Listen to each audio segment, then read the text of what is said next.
Let me ask you a question. How often do you think about death? More specifically, what comes after?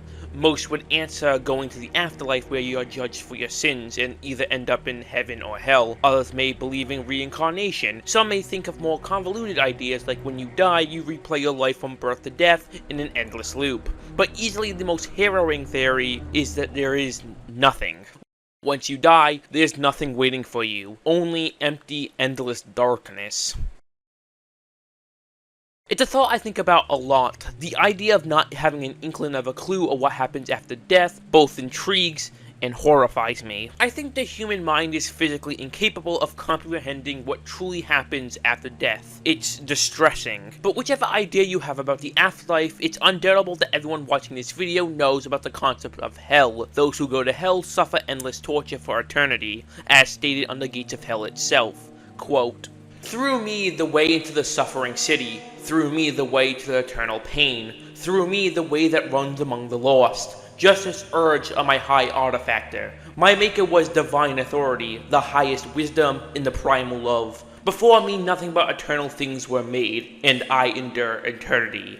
Abandon all hope, ye who enter here." Hell is a unique type of horror. Suffering endless torture for eternity is quite a disturbing concept. A concept that multiple types of media has used to its advantage. To not only unease the viewer, but in some cases use it to warn the viewer. You know, if you do this thing, Christ doesn't like it and you go to hell. And if you do drugs, you go to hell before you die. Despite hell being a disturbing concept, it's not always used as such. There's been many depictions of hell throughout media and history with a vast variety of different depictions. In the Twilight Zone Season 1, Episode 28, A Nice Place to Visit, the main character dies and ends up in what he perceives as heaven. He receives everything he could ever possibly want, but it quickly gets boring for him. Getting everything you could ever want without working for it or struggling at first might sound like paradise, but slowly drives him mad. So he asked Mr. Pip to take him to the other place, believing that he's in heaven. He wishes to go to hell instead. It's then where Mr. Pip reveals to him that he is in the other place. He is in hell. Heaven? Whatever gave you the idea you were in heaven, Mr. Valentine?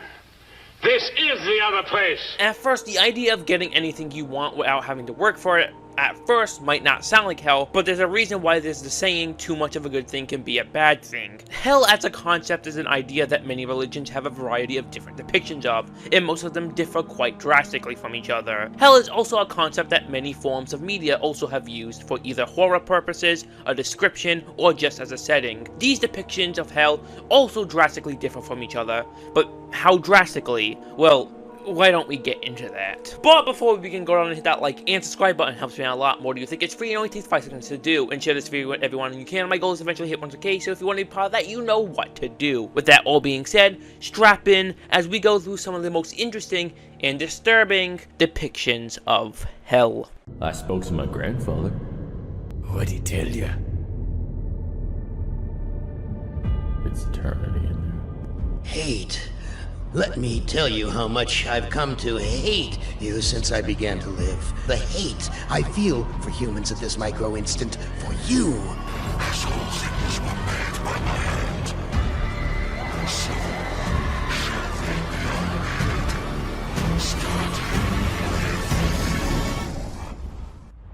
with you. Essential, the power to think. I was in hell, looking at heaven.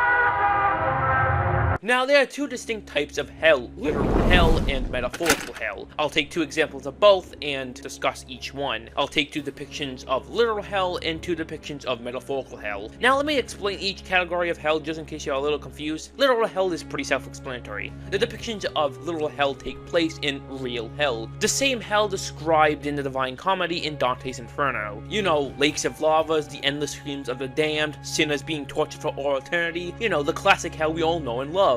Wait, what? Metaphorical hell, on the other hand, are a little less self-explanatory, but still being quite self-explanatory. Depictions of metaphorical hell fall into one of two categories: unconfirmed hell and hell-like. Unconfirmed hells are for media that have their settings as allegories for hell, while also not confirming whether or not their setting is actual hell, so it's more on the speculative side. And hell-like is for media that have their settings as hell-like. No shit, Sherlock. Either being described as or being similar to hell while not actually being, well, hell. Now that I've horribly explained what each category of hell is, I think it's about time we get this video started and start with our first depiction.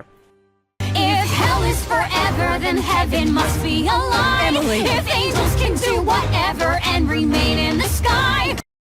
A more recent depiction of hell comes from Has Been Hotel and Hell of a Boss, being created by Vivian Medrano, are two shows that take place in actual hell. Viv's take on hell is definitely one of the more unique ones I've seen. While hell still acts like a place where you go if you sinned, it's definitely more different compared to the other depictions when it comes to endless suffering. The sinners in Has Been Hotel and Hell of a Boss don't really seem to be suffering, like, at all. In fact, it seems rather ideal, especially compared to what we've seen of heaven, with all its strict rules. In Has Been Hotel and Hell of a Boss, hell is shown to be an entire civilization with bustling cities, businesses, and a full-fledged economy. Hell also has 7 different rings, each ring representing each different deadly sin. Within each different ring lies a different breed of hellborn demons. Hellborn demons can travel between each of the rings, however sinners cannot, being stuck in the Pride Ring. Each different ring of hell also has its own sin to rule over that ring. Each sin corresponds to each ring as it was in the Bible. Lucifer rules over the Pride Ring, well, used to. Mammon rules over greed, Asmodeus rules lust, Leviathan envy, Beelzebub gluttony, Satan wrath, and Belphegor sloth. So far in the show, we've seen all but one of the rings, that being the envy ring, so hopefully we get to see it during season 3 of Hell of a Boss. Real quick, let's talk about the hierarchies of hell. Now, before we actually continue this part of the video, I want to make something very clear. During this part of the video, in this depiction of hell, I'm not going to be talking about the quality of both respective shows. Honestly, I don't care what your opinion is of Has Been Hotel, Hell of a Boss, or Vipsy Pop herself. This isn't a discussion of quality or ethics, but simply a discussion of Has Been Hotel and Hell of a Boss's depictions of hell. I hope that's something you understand, as I do know when most people talk about these shows, they either bring up quality or what Viv did in her past, but honestly, I don't care. I'm only interested in both shows' takes on hell. So, is that clear? Good, let's continue. The rules are shades of gray when you don't do as you say, when you make the wretched suffer just to kill them again. I've already mentioned previously that hell has 7 different rings and 7 different rulers. However, each ring vastly differs from each other, but how drastically? Well, quite a bit, actually. Each ring of hell has its own economies, communities, businesses, and much more. Each different ring also corresponds to a color of the rainbow. Pride is red, wrath is orange, gluttony yellow, greed green, lust blue, envy purple, and sloth is pink for some reason. And every one of the rings are also home to different types of species of hellborn. While hellborn demons can travel between each of the rings, most of the species we see throughout Hell of a Boss originate from one ring or another. Now that we have the basic of the rings established, let's get into each of the individual rings. Starting in descending order, we first arrive at the Wrath Ring. Now, in both shows, the Pride Ring is actually above the Wrath Ring. However, we're going to be saving the Pride Ring for much later, so let's start with the Wrath Ring. Being defined by its orange skies, fiery landscape, and very western energy. Wait, was that an accidental pun? The Wrath Ring is the second ring of hell, right below the Pride. While imps are present in almost all of the rings, they come mostly from the Wrath Ring. While most of them do come from it, some of them don't. The Wrath Ring imps have some defining features that other imps don't, like being shorter, for instance. Or maybe that's a stereotype. Am I racist? I don't know, I'm American, probably. The Wrath Ring is also home to different types of hell animals, like hell horses and pigs. Demons in the Wrath Ring show behavior similar to old westerns. In layman's term, they basically act like cowboys, with wrangling and sports. Did cowboys have sports? I don't fucking know. The ruler of the Wrath Ring is, of course, Satan. Satan in Hell of a Boss takes on a dragon-like appearance and has to do a lot with fitness, even having his own fitness app as we see on Blitz's phone. In old religion, Satan is often depicted as either a red-skinned devil or a goat-like creature, even most of the time being confused or wrongfully assumed to be another prince of hell called Belphegor. However, most of the time they are two different princes. We see very little of Satan in Hell of a Boss, only appearing in the episode Mastermind, and from what we see of him in that episode, Satan, as his sin implies, is very wrathful, not only having anger issues but also having several outbursts throughout the duration of the episode. One of the more interesting things about Satan in Hell of a Boss is due to Lucifer leaving his royal duties, Satan by de facto took over, a fact that Satan seems very arrogant about, even lying during the song Mastermind. The endless dark sits long before the golden angels fall.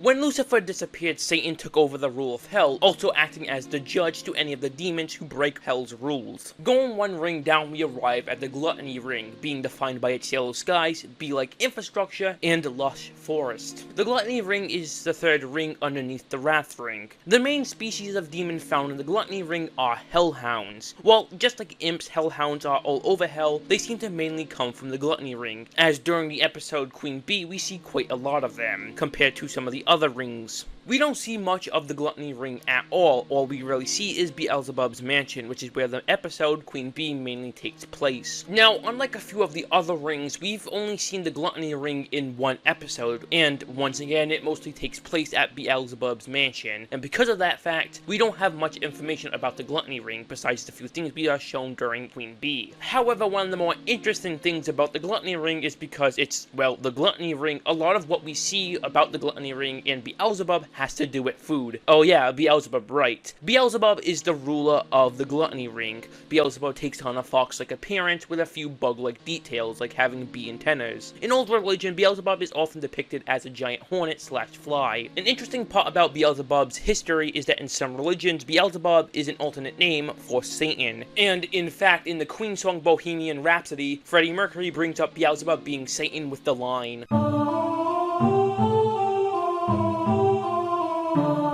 in Hell of a Boss, once again, we don't get to see much of Beelzebub, only appearing in 2 episodes. But from what we do get to see of Beelzebub, she seems to be more on the decent side, especially compared to another sin we're going to be looking at right after her. Beelzebub's personality seems to be more energetic and cheerful than most of the other sins, which makes sense as during the episode Queen Bee, it's shown to us that she likes to party a lot, and eat a lot too.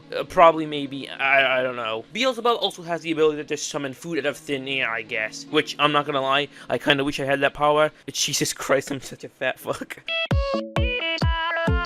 The whole gluttony trait is laid on pretty hard. Beelzebub even has her own app, just like the other sins, except this time being a parody of Uber Eats, once again seen on Blitz's phone. Once again, moving down another ring, we arrive at the Greed Ring, being defined by its murky green skies, thick fog from all the industrial areas, and piles of garbage.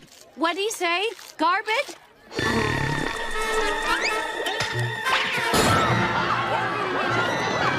The Greed Ring, without a doubt, is one of, if not the worst rings, with rampant crime, factories as far as the eye can see, and once again, giant piles of garbage.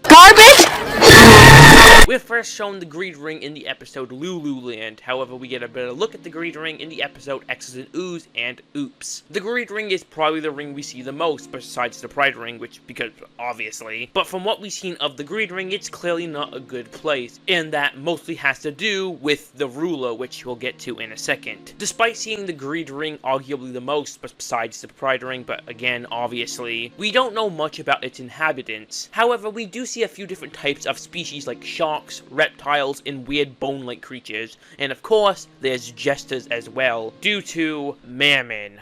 Oh boy, Mammon. Mammon is the ruler of the greed ring, first appearing in the flesh in the episode Mammon's Magnificent Musical Mid-Season Special. Mammon takes on a jester appearance. In Old Religion, Mammon never had a real consistent depiction. However, something that was consistent about depictions of Mammon was that he was always fat with greed. In Hell of a Boss, we do get to see quite a bit of Mammon, mostly due to his debut episode, where he's on screen for most of the time. Mammon, especially compared to the other princes of Hell, embodies his sin the most, and even more interestingly, seems to embody the sins of the others as well. While Mammon's personality is probably what you expect by just taking a glance at him, Mammon is not only very greedy, but egotistical, gluttonous, manipulative, and a real dickhead overall. Not gonna lie, you're looking a bit chungo, yeah?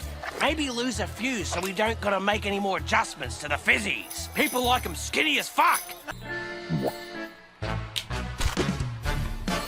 Ah, you dirty bitch! We all know you enjoy slumming it with the lower class plebs, unlike the rest of us. Right, Levy? From what we do see of Mammon in Hell of a Boss, he cares very little about anyone but himself, only being interested in exploiting others for wealth. This is no more obvious than with Fizzaroli. During the events of Mammon's Magnificent Musical Mid-Season Special, we are explicitly shown how much Mammon uses and exploits Fizz for money. The biggest example of this being the Robo-Fizzes. Mammon also manipulates Fizz into doing things that only really benefit himself. Another great example of Mammon's greed is in the episode Lululand, where we learn that Lululand is a ripoff of the more popular Lululand by Lucifer. Mammon to me is a very interesting character. It's probably because he's my favorite. Mammon seems to also be the ruler of all, if not most, of Hell's money, even having his stupid face on it. Once again, on Blitz's phone, Mammon also has his own app, with this app being for banking.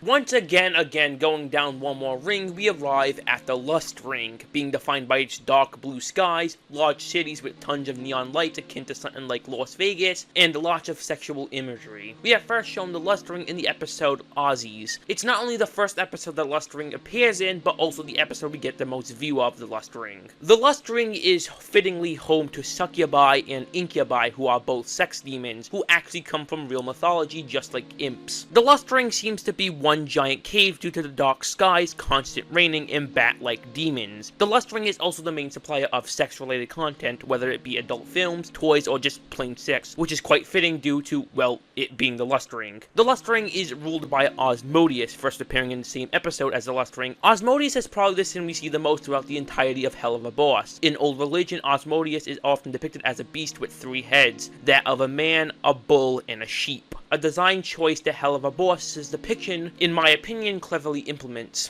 Osmodius' design in Hell of a Boss resembles that of a giant fiery rooster, or maybe he just has rooster-like feathers. Maybe I could burn the milk? But because Osmodius is the Prince of Lust, I guess instead of rooster-like, he can be considered cock-like. Who the fuck put that in my script? I'm not saying that, you fucking dickhead. Cut that part out now. Osmodius is a rather interesting character, especially compared to the other Hellborn. Unlike most of Hell's residents, Osmodius seems a little more compassionate, especially for Fizzaroli, for rather obvious reasons. But he also seems to be less of a dick, haha, get it, I'm funny, to lower class demons, probably because he's in a relationship with one. Osmodius obviously cares very much for Fizz, to the point where during Mammon's Magnificent Musical Mid-Season Special, Osmodius drops the whole secret relationship thing. It's even hinted at much earlier in the previous episode that Osmodius doesn't really care about hiding his relationship with Fizz. Also, why the fuck is the rooster eating eggs? It's also implied several times throughout the series that Osmodius is the weakest of the sins, focusing more on his business and maintaining his reputation as being the embodiment of lust. Going back over to Blitz's phone, Osmodius, of course, just like every other sin, has his own app, this time being a parody of Tinder because, you know, lust. Rotating down the vertical axis anew, we arrive at the Envy Ring. Now, this ring is going to be very difficult to talk about, due to a pretty big lack of information. We know practically nothing about the Envy Ring, so I'll simply go over what we do know, and the only thing we really do know is the ruler and some of its inhabitants. The inhabitants of the Envy Ring are fish-like, the best example of this being Rolando, Glitz, and Glam, which we see during Ghostfuckers, and, for fuck's sake, Mammon's Magnificent Musical Mid-Season special, respectfully. We do see a few other fish demons sprinkled throughout hell, but for the most part we're still in the dark for most of the Envy Ring. The ruler of the Envy Ring is Leviathan, which we also don't know much about, first appearing in the episode Mastermind. In old religion, Leviathan is often depicted as a massive sea creature, which the Hell of a Boss design stays relatively true to. In Hell of a Boss, Leviathan is depicted as a demon with two heads, one of the heads more closely resembling the sea creature that Leviathan is often associated with, and the other head being closer to the other demons from the Envy Ring. An interesting detail about the depiction of Leviathan in Hell of a Boss is that both of the heads have separate personalities, as shown in Mastermind when interacting with that bastard Mammon. Just like every other sin, Leviathan also has their own app on Blitz's phone, being a parody of TikTok, which I gotta say is pretty funny. Moving down one last time, we finally arrive at the last ring, the Sloth Ring, first appearing in the episode Western Energy. The Sloth Ring is defined by its pink skies, large city-like infrastructure, and hospitals. The Sloth Ring seems to be one of the more relatively relaxed rings in Hell. The Sloth Ring only appears in 2 episodes, the first one being in its debut, Western Energy, and the second one being Unhappy Campers. In the episode Unhappy Campers, we can also see what seems to be floating islands. The Sloth Ring seems to be the main supplier of drugs and medicine, probably due to the sin of sloth. The Hellborn demons present in the Sloth Ring are demons that more resemble animals more than any other Hellborn, with candles on top of their heads. Most of the demons are very goat-like, due to the Sloth Ring being ruled by Belphegor. In old religion, Belphegor is depicted as an elder devil with a long grey beard with deep red skin. In Hell of a Boss, Belphegor takes on a goat-like appearance, whilst also being covered in eyes, and of course, a candle on top of the head, just like the Hellborn. Once again, just like Leviathan, we don't know much about Belphegor. Just like Leviathan, they also don't have a voice just yet. What we do know is that they like to sleep a lot, once again due to the sin of sloth. And once again, going back over to Blitz's phone, Belphegor of course has their own apps, this time being some sort of sleep tracker, which makes perfect sense. However, the most interesting thing about each of the sins is that each and every one of them represents an act that you would usually see in a circus, with Lucifer being the ringleader, Satan being the strongman, Beelzebub being an animal trainer, Mammon being the jester, Asmodeus a magician, Leviathan is the freak show, and Belphegor most likely being something like a fortune teller due to all the eyes that appear all over her design. This is a fun little detail that ultimately means nothing, but is still cool nonetheless. What are we even talking about? Some crack or who fucked up already?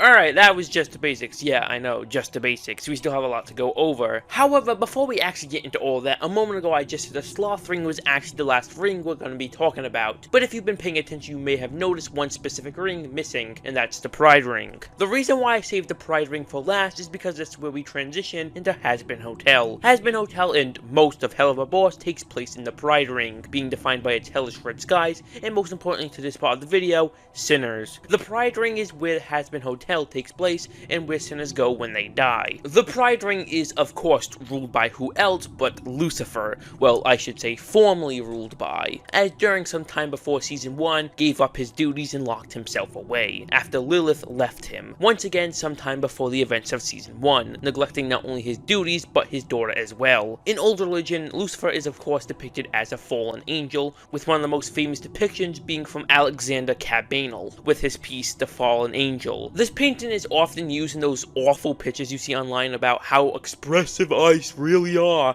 and is often paired with the painting of Ivan the Terrible killing his son. In Hazbin Hotel, Lucifer is depicted as a ringleader of sorts, which is laid on even more in his demonic form. Despite being the ruler of hell, Lucifer isn't that bad of a guy, especially compared to the sinners he rules, and is even at times very childish, being obsessed with things like rubber ducks that may or may not breathe fire. Lucifer is very rarely seen actually being serious. The only times throughout the duration of the show that he actually takes things serious is when talking to Charlie about getting a meeting with heaven and when Adam attacks his daughter. But other than those 2 moments, he's rather chilled for the ruler of hell. Now that we discussed not only the rulers but the rings as well, let's actually start finally with season 1 of Hazbin Hotel. The premise of Hazbin Hotel, for those who don't know, is about Charlie Morningstar, the daughter of Lucifer Morningstar, opening a hotel in an attempt to redeem sinners in order to to stop them from getting slaughtered due to the yearly extermination. These exterminations are to prevent overpopulation and hell overthrowing heaven. Throughout the whole show, there is some serious doubt on whether or not a sinner can be redeemed, but at the end of episode 8, it is shown that sinners can be redeemed and go to heaven. Now that we have the premise of the show established, how is hell in Hazbin Hotel? Well, quite interesting. In Dante's Inferno, hell is shown to be a place after death for those who have sinned against God. During Dante's journey through hell and back, he visits 9 circles of hell: limbo, lust, gluttony, greed, anger, heresy, violence, fraud, and treachery. The further down the circle, the worse the punishment, and in some religions, it says that one day Christ will return and hell will be empty. All who have sinned will eventually return to their creator. However, in Hazbin Hotel, that doesn't seem to be the case. Sure, hell is still a place for those who have sinned, but what we've seen from season 1 of Hazbin Hotel, the Pride Ring doesn't seem to be that bad of a place. Besides all the murder and drug use, it's definitely not the eternal suffering that the words inscribed on the gates of hell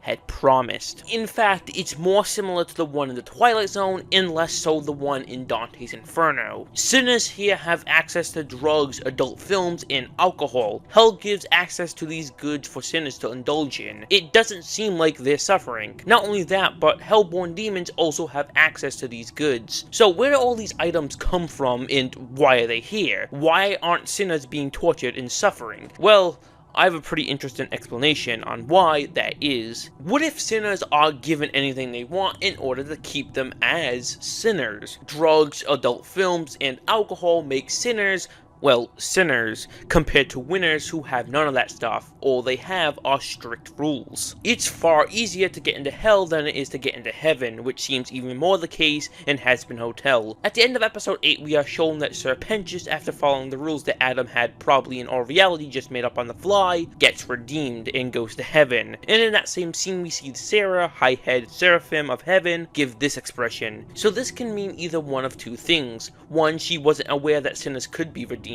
and all the slaughter was for nothing, or that somehow, despite all their attempts to keep sinners as sinners, it's not enough. It's more likely that it is, of course, the former, but in my opinion, I think it's still an interesting thing to think about.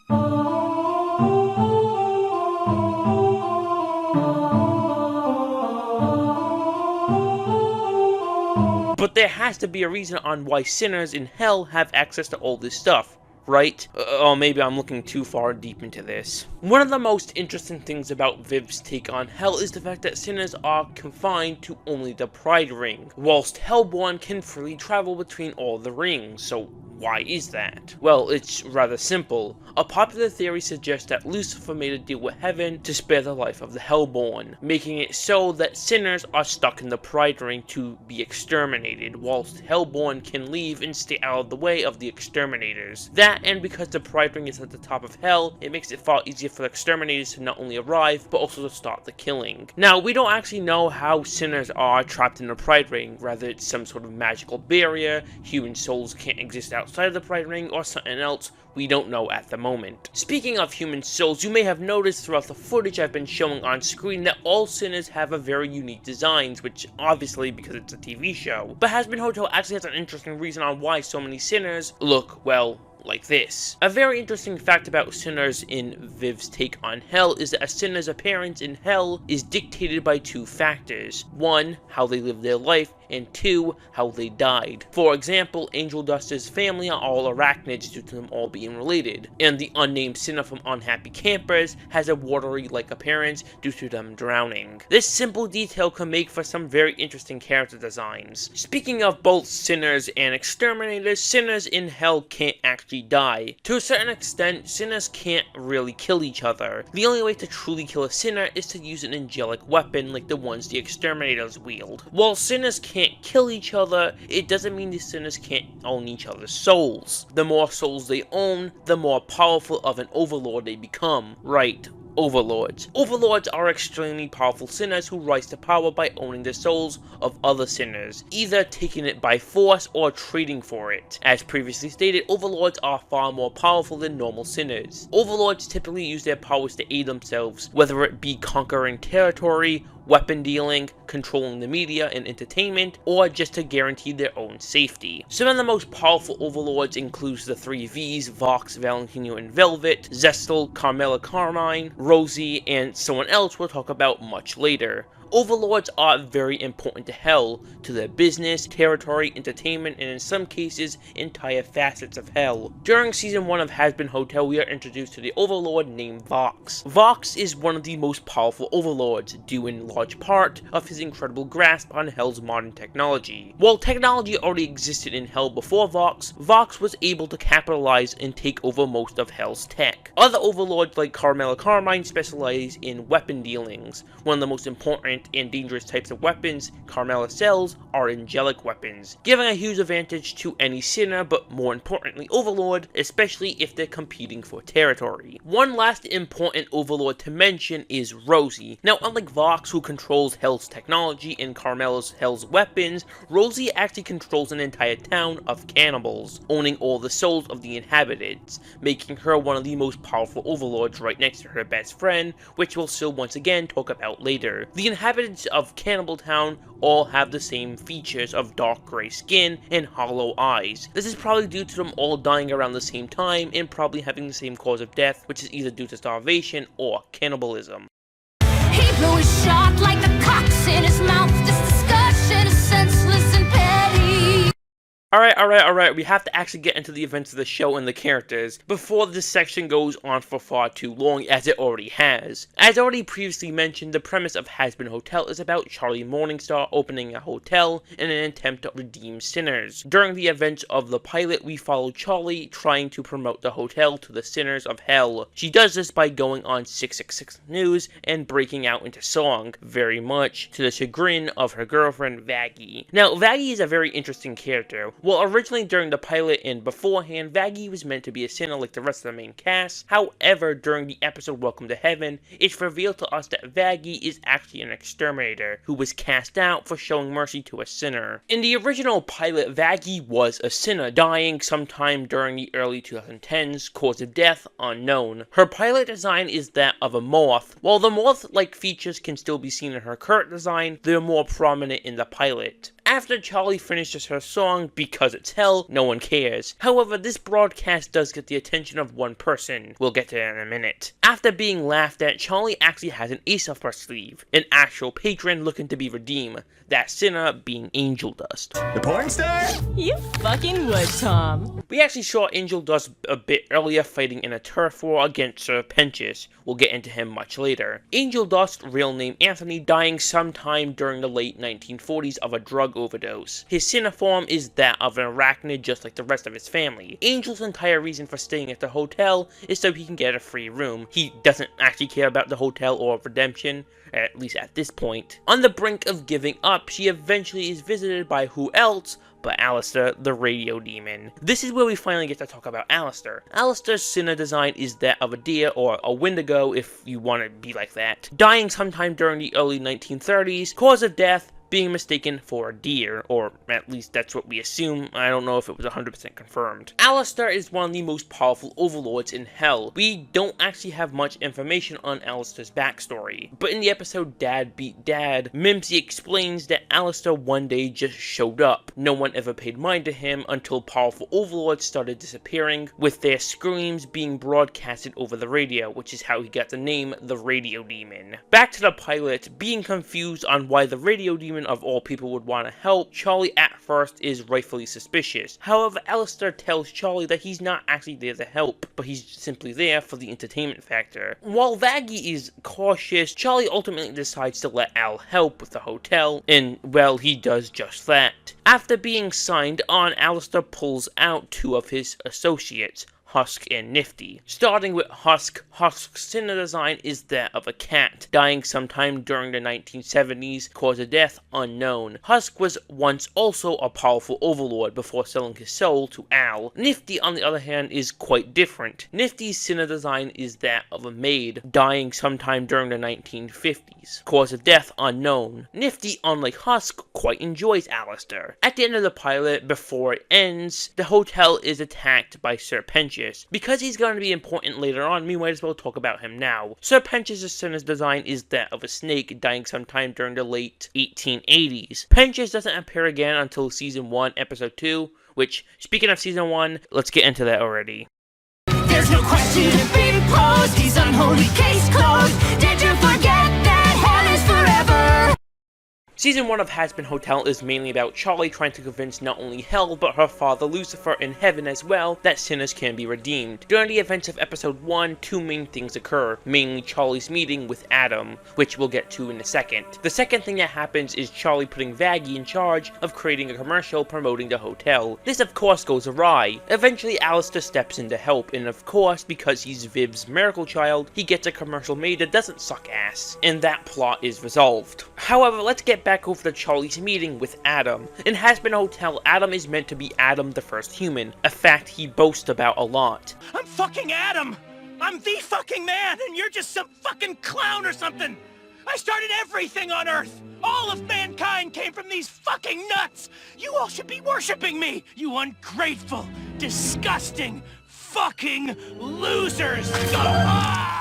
Adam is just a real dick overall. He reminds me a lot of Mammon from Hell of a Boss. During the meeting, Charlie obviously brings up her plans to rehabilitate sinners, an idea that Adam is not too keen on, mostly due to he and the Exorcist really enjoying exterminating sinners. Adam tells Charlie that hell is forever, and then it breaks out into song, of course. Afterwards, Charlie goes home empty-handed. Well, not quite. See, Adam actually discovers something quite huge: the decapitated head of an exterminator, which means they can be killed. In retaliation, Adam brings the countdown to extermination from 1 year to 6 months, halving the time Charlie has to prove redemption can happen. Over the next few episodes, Charlie tries a few different things in order to entice other sinners to join the hotel. In episode 2, she actually succeeds in getting another patron. Yep, Sir Pentious is back with his Egg Boys. Yes, that's what they're called. The Egg Boys will actually be rather important in the next episode 3. However, we're still talking about episode 2. During the events of episode 2, we meet the 3 Vs, Vox, Valentino, and Velvet. However, most important, Vox. Alistair's return has Vox very upset. Alistair's return, you may be thinking, yeah, before showing up at the hotel, Al had actually been missing for 7 years, which allowed other overlords to take his spot, most importantly, Vox. Later in the episode, Vox hires Pentious to be his spy,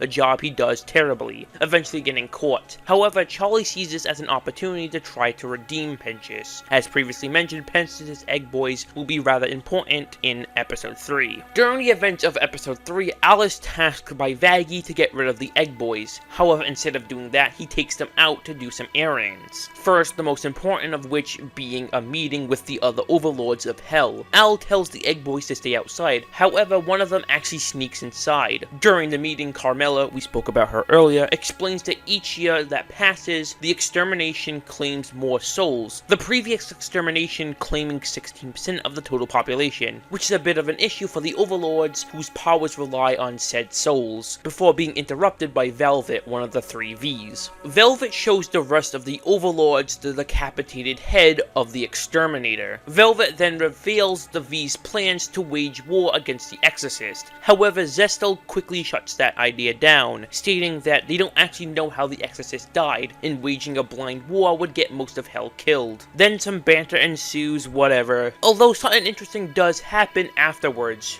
Remember the Egg Boys? Well, Al instructs one of them to follow Carmela. In doing this, it's revealed that Carmela is the one who killed the Exorcist to defend her daughters. The Egg Boy then tells Al and Pentious this information. However, it won't be very useful until much later in the season. We're gonna skip over episode 4 as nothing important really happens to the topic of Hell. Episode 5 of Hazbin Hotel is probably the most interesting. This is the episode where we finally get to meet Lucifer. Before the events of season 1, Lucifer had shut himself away from all of Hell, including his daughter. During this episode, Charlie gets the idea of contacting Heaven itself to pitch her idea. One problem, she doesn't know how to actually get to Heaven, but she knows someone who does. Her dad, Lucifer, so she calls him up after years of not talking. At first, Lucifer doesn't seem to be on board, but when Charlie invites him over, he instantly jumps at the chance. After some shenanigans, Charlie finally asks her dad to get a meeting with Heaven for her, an idea that Lucifer isn't very receptive to. Charlie Charlie's rebuttal to that is that the residents of hell are their people. However, Lucifer still doesn't relent, claiming that the people of hell are terrible people who are in hell for being terrible. His point is proven when a bunch of loan sharks attack the hotel in an attempt to get Mimsy. After that debacle, Lucifer finally explains why he's been so defiant of the idea. It's that heaven doesn't listen, they didn't listen to him and they won't listen to her. Lucifer wanted the same thing as his daughter did. After truly realizing that, Lucifer caves in and gets Charlie the meeting with heaven, which takes us to episode 6. This is without a doubt the biggest episode yet. During this episode, Charlie finally gets her meeting with heaven. At the gates of heaven, she meets with St. Peter. Because Charlie doesn't actually belong in heaven, Peter doesn't find her name until he mentions Lucifer. And of course, Lucifer being the devil, Peter questions whether or not Charlie's in the right place or not, before being interrupted by Sarah and Emily. Whilst going through their tour of heaven, Charlie and Vaggie walk past Adam and Luth. Both are rightfully confused. It's in that same scene that we learn that only the exorcists know about the extermination. The rest of heaven doesn't. Sarah then appears to lecture Adam about him failing to keep hell down, because now Lucifer's daughter is in heaven. So clearly he's not doing a very good job. Sarah tells Adam to do whatever is necessary to extinguish this problem. So of course Adam goes straight to the source. Vaggie. This is where we learn that Vaggie is actually an exorcist, which Adam uses to blackmail her into convincing Charlie to leave. I wouldn't forget a bad bitch like you. It's why I named you after the best thing ever. Vaggie. Actually, it's pronounced Vaggie. No. She of course does not, so the meeting with heaven goes on. Charlie in front of heaven's leaders try to convince them that redemption is possible. However, when asked how to redeem a soul, Adam just makes up a bunch of rules. Adam, being the dick he is, asks Charlie for proof that sinners can be redeemed, so she of course uses Angel as an example, which goes as well as you may expect. Which, just kidding, Angel actually does all of Adam's rules. However, he's not brought to heaven, as Adam clearly points out, which is where we're given the truth bomb. Heaven doesn't actually know what gets people into, well, heaven, a fact that Sarah seems quite embarrassed about, and forces Charlie to stop questioning them. But then Emily starts questioning them as well, which leads to a song with one simple rebuttal. If hell is forever, then heaven must be a lie. During the song, heaven is shown the extermination that happens every year, which makes them begin to fight among each other. However, before Charlie can celebrate, Adam hits her with the knowledge that Vaggie is an exorcist, which ends episode 6. Episode 7 is a bit of a turning point for the series. Instead of being about Charlie trying to redeem sinners, it's now about preparing for the incoming extermination. After the events of episode 6, Charlie is obviously very upset, a fact that Al uses to his advantage. Because Charlie is upset, she of course doesn't feel like dealing with Al's bullshit. Not only is she upset about the truth of Vaggie, but the extermination is also in a few days and she can't do anything about it. That's when Alistair reveals that the exorcists aren't as invincible as she may have thought. They can be killed by using their own weapons. With this information in hand, Charlie decides to make a deal with Alistair. With that deal being said and done, or shook and done, I don't really know, they come up with a plan to save the hotel. Charlie and Alistair will visit Kenneltown, and Vaggie will get help from Carmela Carmine. Both of their trips go pretty well, and at the end of the episode, they eventually make up, which leads us into the final episode, episode 8. During episode 8, the time for the yearly extermination is upon hell, and as Adam promised, when the exorcists come down, they first target the hotel. Except they didn't expect hell to put up a fight. During the fight, a few key things happen. Alice's staff break in and him almost dying, Pinch's sacrificing himself to distract Adam, Charlie entering her demon form, Vaggie overcoming Loot, and Lucifer joining the fight, eventually coming out on top. Because Adam is a sore loser, he goes on this giant rant about how great he is because he was the first man, before being stabbed by Nifty, and yeah, Adam is dead, which prompts Luth to call all exorcists to retreat, probably ending the yearly extermination. In the hotel reigns victory.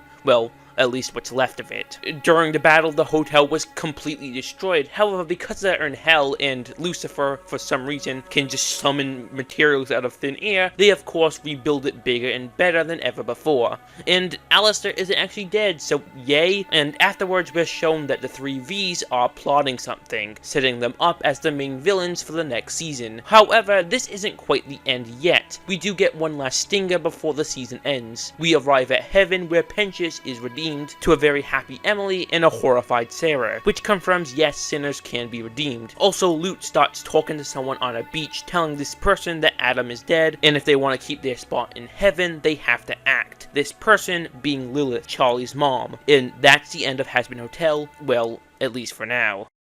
While I think Hazbin Hotel and Helva Boss depictions of hell was quite interesting, a few things kind of ruined it. However, most of the things that I think ruined it probably only ruined it for me due to us not receiving as much information about hell and its history. But of course, there's always the future. We still have to wait for Season 2, 3, and 4 of Hazbin Hotel, and Seasons 3 and 4 of Helva Boss, which I won't lie, I'm very excited for. So I hope Viv and her team continues to keep up the good work. However, on the other hand, there are versions of hell where sinners are not the ones to suffer, but are those who inflict the suffering.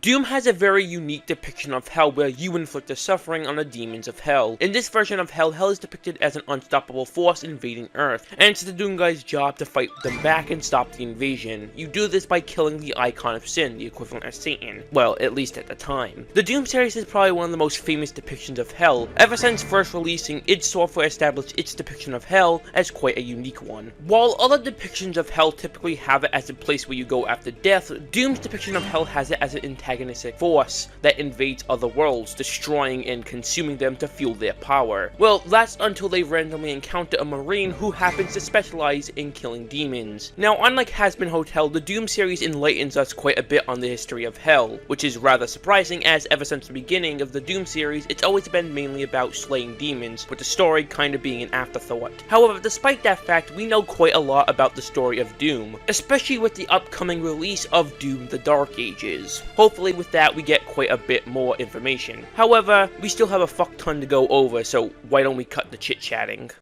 Now, the Doom timeline is kinda weird, mostly due to Doom 3. While Doom 3 isn't part of the original Doom timeline, however, it's still technically canon to the Doom universe, as hell in Doom transcends time and space. So Doom 3 is technically canon, it's just a different timeline. Another pretty confusing part of the Doom timeline is the expansions for the original Doom 1 and 2, like Legacy of Rust, Plutonia, Sigil, and the Master levels for Doom 2. I have no idea if these are even considered canon to the entirety of the Doom timeline, so just in case they aren't, this timeline's only going to be covering Doom 1, 2, 64, 2016, Eternal, and the Ancient Gods Part 1 and 2. Also, for convenience, I'm going to be referring to this character during Doom 1 through 64 as Doom Guy or the Marine, and as Doom Slayer or the Slayer during 2016 and onward. Also, this part of the script was written before Doom: The Dark Ages came out. So with that little bit of context added, why don't we start ripping and tearing?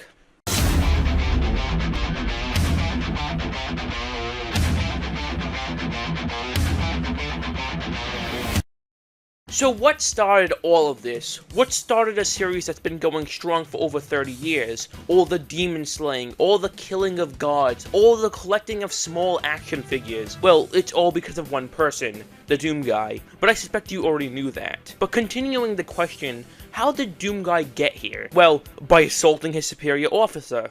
Yeah, that's why. After assaulting his superior officer, the Marine, as punishment, is sent to deal with the distress signal from Phobos, one of Mars's moons. Now, before actually being sent off to Phobos, he was stationed on Mars itself under the supervision of the Union Aerospace Corporation, or UAC, one of the most important aspects of the Doom series, being entirely responsible for the invasion of Mars, which, yeah, Mars is being invaded by what else but hell. Before the events of Doom 1, the UAC had been prototyping some sort of teleporter. However, eventually these tests they were running on the teleporters eventually started to go awry, leading to hell coming out from the other side. But why did these tests go wrong? Well, in partly due to the Spider Mastermind, a being so powerful that it can open tears through time and space. And it's this creature that spearheaded the invasion of hell. So now it's the Marine's job to stop it. During the events of Doom 1, the Marine encounters a vast variety of different demons, even the zombified security and fellow Marines who had succumbed to the demonic invasion. The Doom Guy, having no other options, must fight off the demons that walk the halls of the UAC facilities in order to escape, as it's clear that the facility is a lost cause. Fighting his way through the invasion, the Marine will encounter several demons that include the previously mentioned zombies, the zombified remains of security and other Marines, the Imp, a fireball ball-tossing humanoid fodder demon, the Pinky, a big bulky muscle house of a demon that will attack in pairs and try to rip the Marine's head off, and the Barons of Hell, tough as a dump truck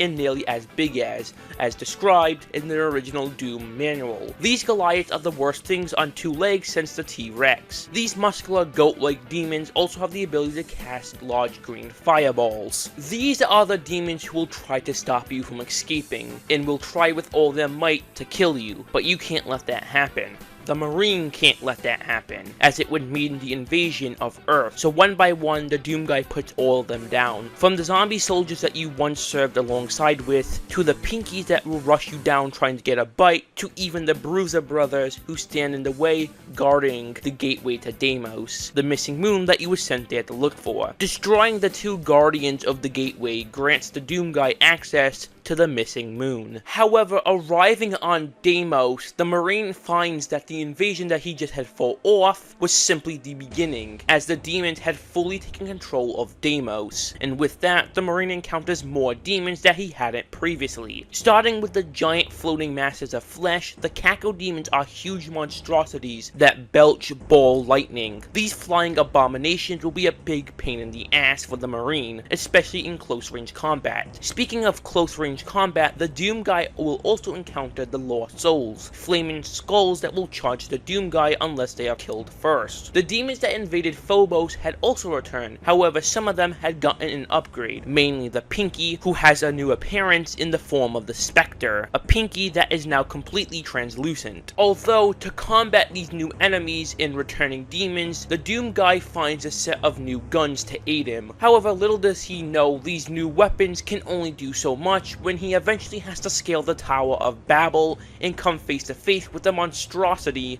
known as the Cyber Demon, a powerful overlord of hell that lower class demons worship. Sent to Deimos by the Spider Mastermind to take the Doom Guy down, becoming aware of the fact that you, the Marine, is becoming a big problem. But after a long battle, even the Cyber Demon wasn't strong enough to stop the Marine. So now, the Spider Mastermind must eradicate the Doom Guy herself. Conquering the Cyber Demon, the Doom Guy stands triumphantly, only to realize that Hell had stolen Deimos, the moon that he was on. Deimos was now in Hell. Knowing that he was in Hell, the Doom Guy had to stop the demonic invasion at its source, the Spider Mastermind. Making his way through the depths of Hell, massacring all the demons who stood in his way, he eventually arrives at the Spider Mastermind, and so they engage in battle.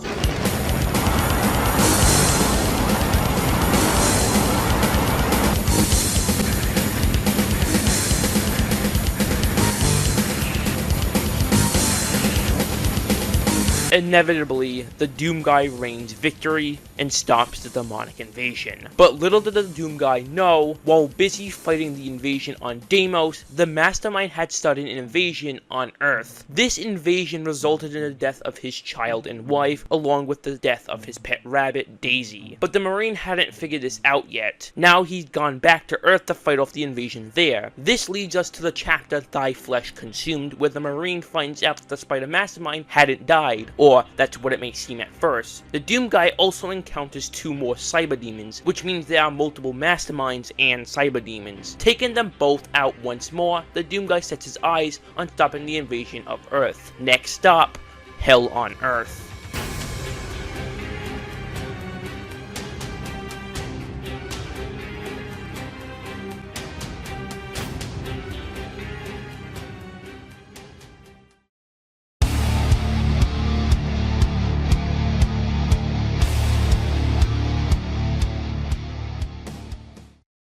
After killing the Spider Mastermind a second time, the Marine realizes just how bad the invasion is, with major cities in ruins, countless people dead, and everywhere the Marine went was swarming with demons. This was truly hell on Earth. Being the only survivor of his initial mission, the Doom Guy knows that he alone must stop the invasion on Earth. However, the Marine encountered a problem rather quickly. Before, he had only faced a few different types of demons, but this time around, new demons he had never seen before before stood in his way. 7 new demons plagued the Doomguy's quest to stop the invasion. First stop is the Heavy Chain Gunners, former commandos corrupted by the demonic invasion. Wielding a heavy machine gun, these former commandos will prove quite a threat to the Doomguy, far more than the other possessed soldiers he had encountered. Hell Knights are smaller and weaker versions of Barons of Hell. These Hell Knights, while not as strong as Barons, will still prove quite a problem for the Marine, as they are far more common. Being the reanimated corpse of demons already slain, the Revenants walk again in a quest for revenge, being strapped with 2 shoulder-mounted rocket launchers that feature homing missiles. The Revenants will show the Marine no mercy. The Revenants aren't the only ones seeking revenge. The Arachnotrons seek out the Marine to get back at him for killing the Spider Mastermind. Armed with a plasma gun, they want nothing more than your demise. Maybe cybernetics weren't such a good idea after all. Look at what the demons had done with it. It seems unfair somehow you're not the only guy in hell with a plasma gun. During this invasion, the forces of hell had gotten smarter, realizing the Marine was a great threat.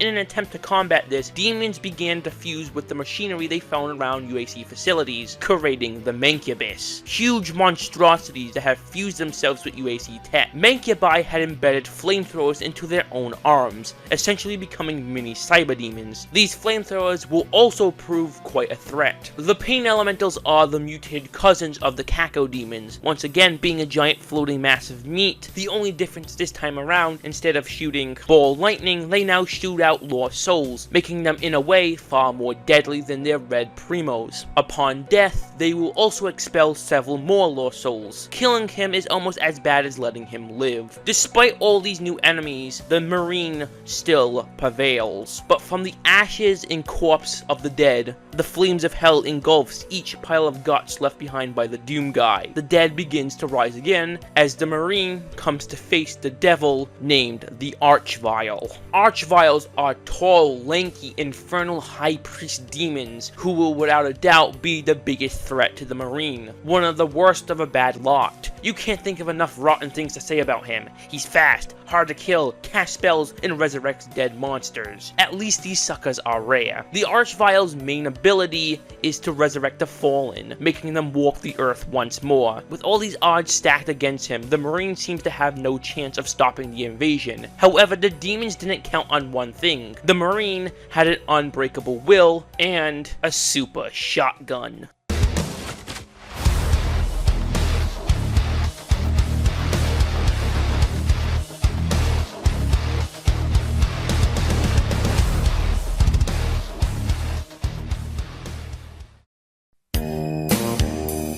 With his new SSG in hand, the Doomguy makes his way through a subterranean outpost, the ruins of major cities, even passing by his own hometown, and eventually back to Hell to face the Icon of Sin. Being the last human remaining on Earth after most of the survivors flew into space, the Doomguy knows this is his last chance to stop the demonic invasion once and for all. Traveling back to Hell, the Marine shows no mercy to any of the demons in his way, slaughtering them as they did to his people, conquering another cyber demon and Spider Mastermind on his way, before inevitably facing off against the Icon of Sin, the most powerful demon so far. He had no choice. He took on the Icon of Sin, but the Icon, like the Spider Mastermind beforehand, knew the Marine was no normal human, no simple mortal, but a demon slayer out for blood, so the Icon had many reinforcements to protect it. But the Marine had never lost a fight against Hell, and this time was no different. Shooting several rockets into its exposed brain, the Icon of Sin unavoidably fell to the Doomguy, stopping the invasion once and for all, which ends Doom 2, Hell on Earth.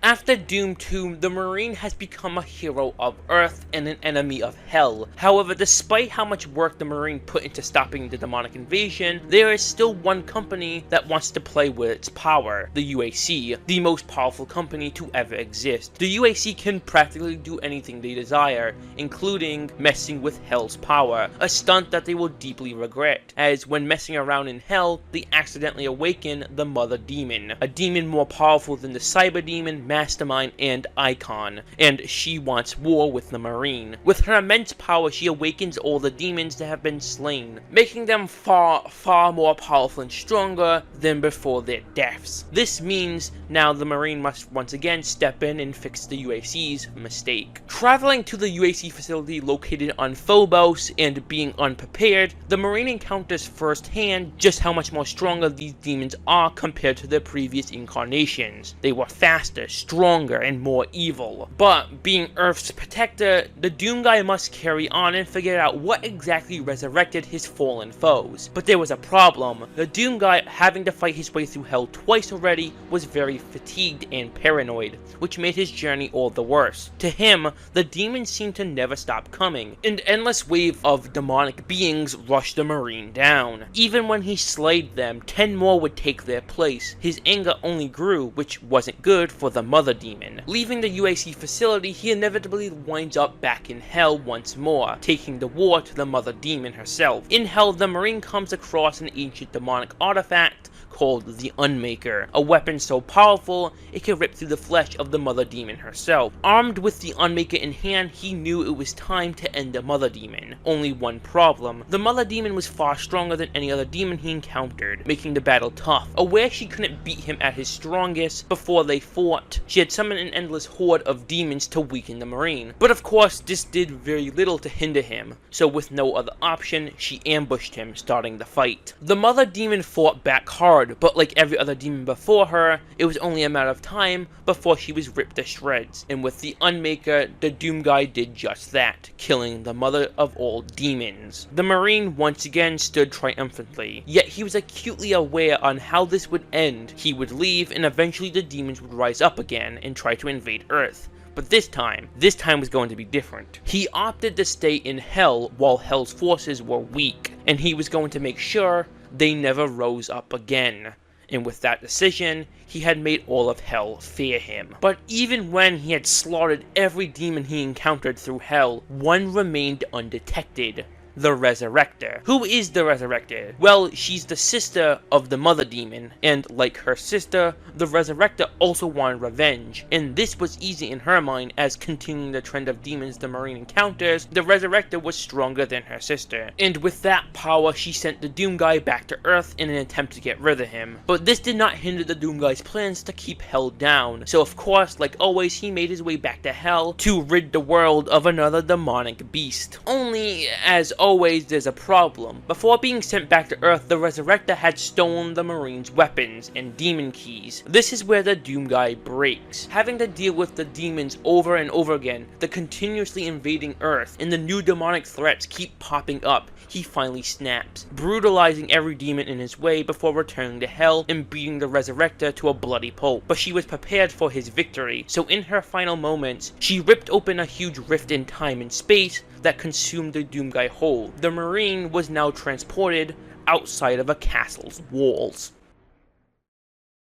So we're gonna make a little detour real quick. In the intro bit before I actually started talking about Doom 1, I had mentioned the fact that we weren't going to be discussing Doom 3 because it was technically a different timeline. However, there's something of importance in Doom 3. During one part of the game, you come across the Soul Cube, a powerful relic from Hell. One of the most interesting things about the Soul Cube is during your adventure through Hell, you can find a mural with what seems to be the original Doom Guy with the Soul Cube. This raises an interesting question. As I already previously stated before, Hell in Doom transcends time and space. However, what is this mural depicting? Is it the original Doom Guy, or is it once again a different timeline? Well, you could just chalk it up to being a simple reference. Something of interest does appear in another Doom game. In Doom Eternal and the Fortress of Doom, you can find what else but the Soul Cube sitting on Doom Guy's desk. While it's pretty clear that Doom Guy and the Slayer are the same, it's made even more clear to us that the Marine from Doom 3 isn't the same as the Marine from Doom 1 and 2. Not only do they look completely different, but timeline-wise, it wouldn't make any sense. Which raises another question. Are the demons in Doom 3 related to the ones in the other Dooms? I don't know, it's confusing. Let's just move on.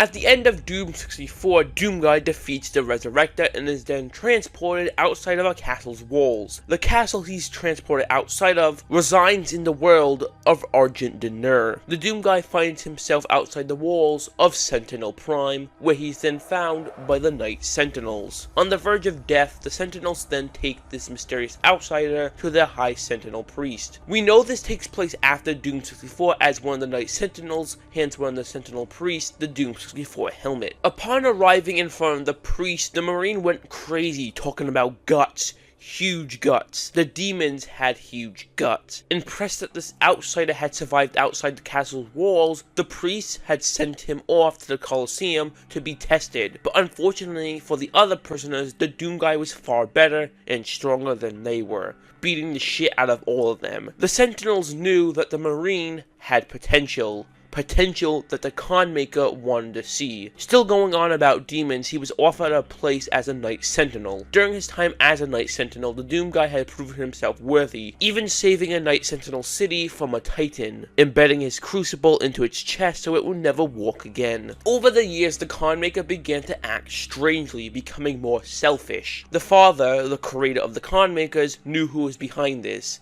the Dark Lord, the ruler of Hell. Aware of the fact that the Dark Lord had been influencing the Con Maker, the father had tasked one of his most trusted seraphims to give infinite power to one being, to inevitably stop the Dark Lord.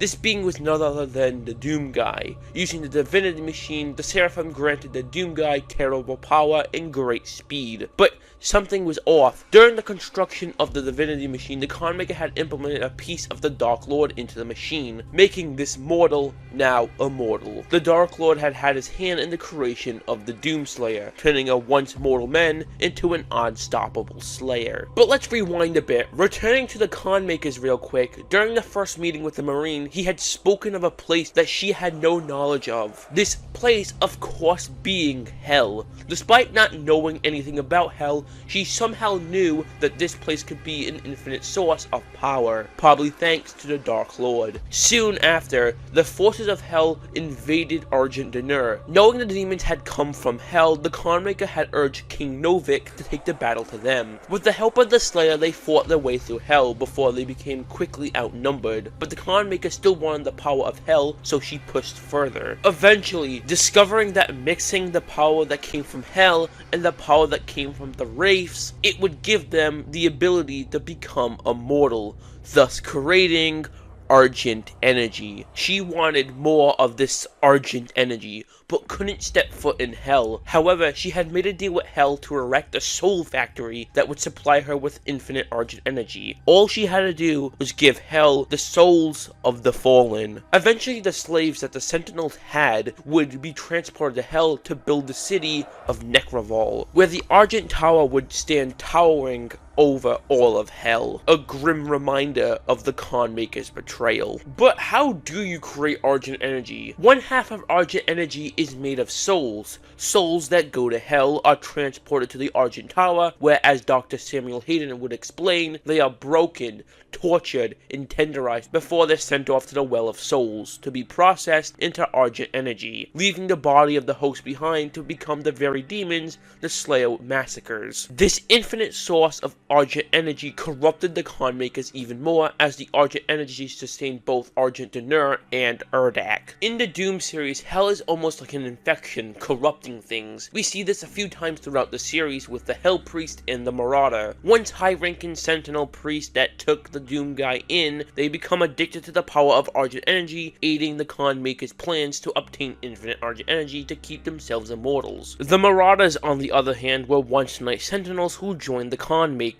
then were corrupted like the Hell Priest were. In the Marauders' Codex entry, it states, "As civil war consumed Argent Dinur, the Night Sentinel guards were quartered by their fate, torn between serving the Con Makers or revolting against that which they swore to protect. Those most delusioned forswore their oath to the Sentinel royalty, abandoning their pact of allegiance made to the throne. These hardened warriors joined the separatist group led by the exalted priest class, allying themselves with the Makers and their devout acolytes in an attempted coup against the Sentinel royal house. These Sentinel warriors who fell in battle, having sided with the Makers, were ultimately denied finality in death. Resurrected by the divinity machine of Maker design, these fallen Sentinels were returned from the dead, transformed by Hell's power, and recreated for one simple purpose: to hunt the Slayer.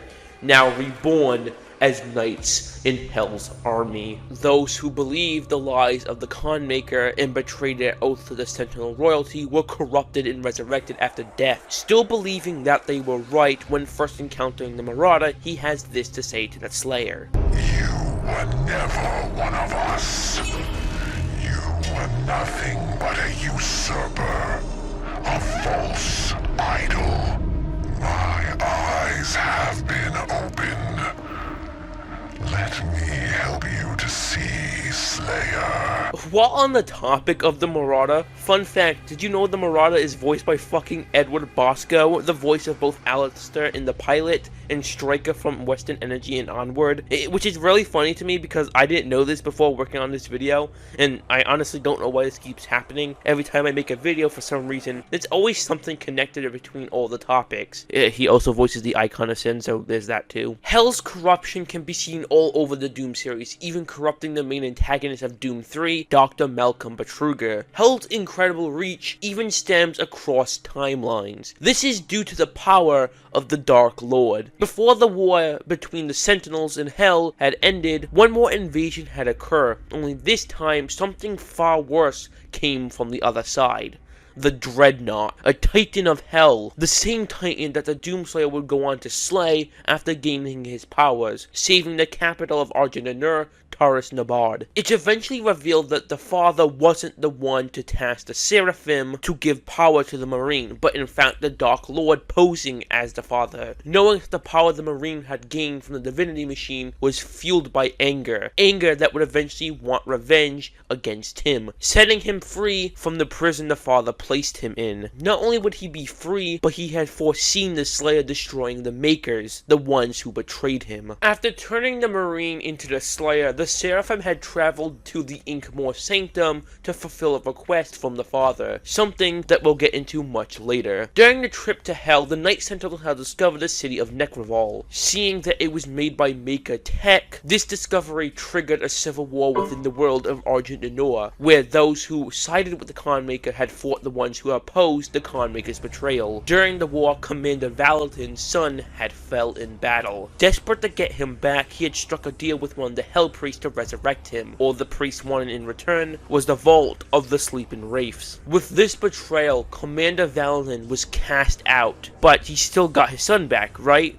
Well, kinda. He did get his son back alright, but just not in the way he expected, nor did he want. His son's soul had been placed into the body of the Icon of Sin. During one last battle against Hell, Night Sentinels were trapped in Hell itself by the Hell Priest. All but two had fallen to the hands of the demons, that of course being the Doomslayer and the Betrayer. Because this entire situation is Valen's fault, he opted to lock himself away in the depths of Hell. The Slayer, on the other hand, did what he does best, and slay every demon he came upon. He chose the path of perpetual torment. During his journey through Hell, he had met a character by the name of the Wretch, which, by the way, we still don't know who that is, so maybe we'll see more of them in the Dark Ages. The Wretch is the character responsible for giving the Slayer his Praetor suit, but even with his new Praetor suit, the Doom guy couldn't beat one thing, and that's gravity, as the demons had collapsed an entire tower on him, afterwards sealing him away in a tomb. The Doomslayer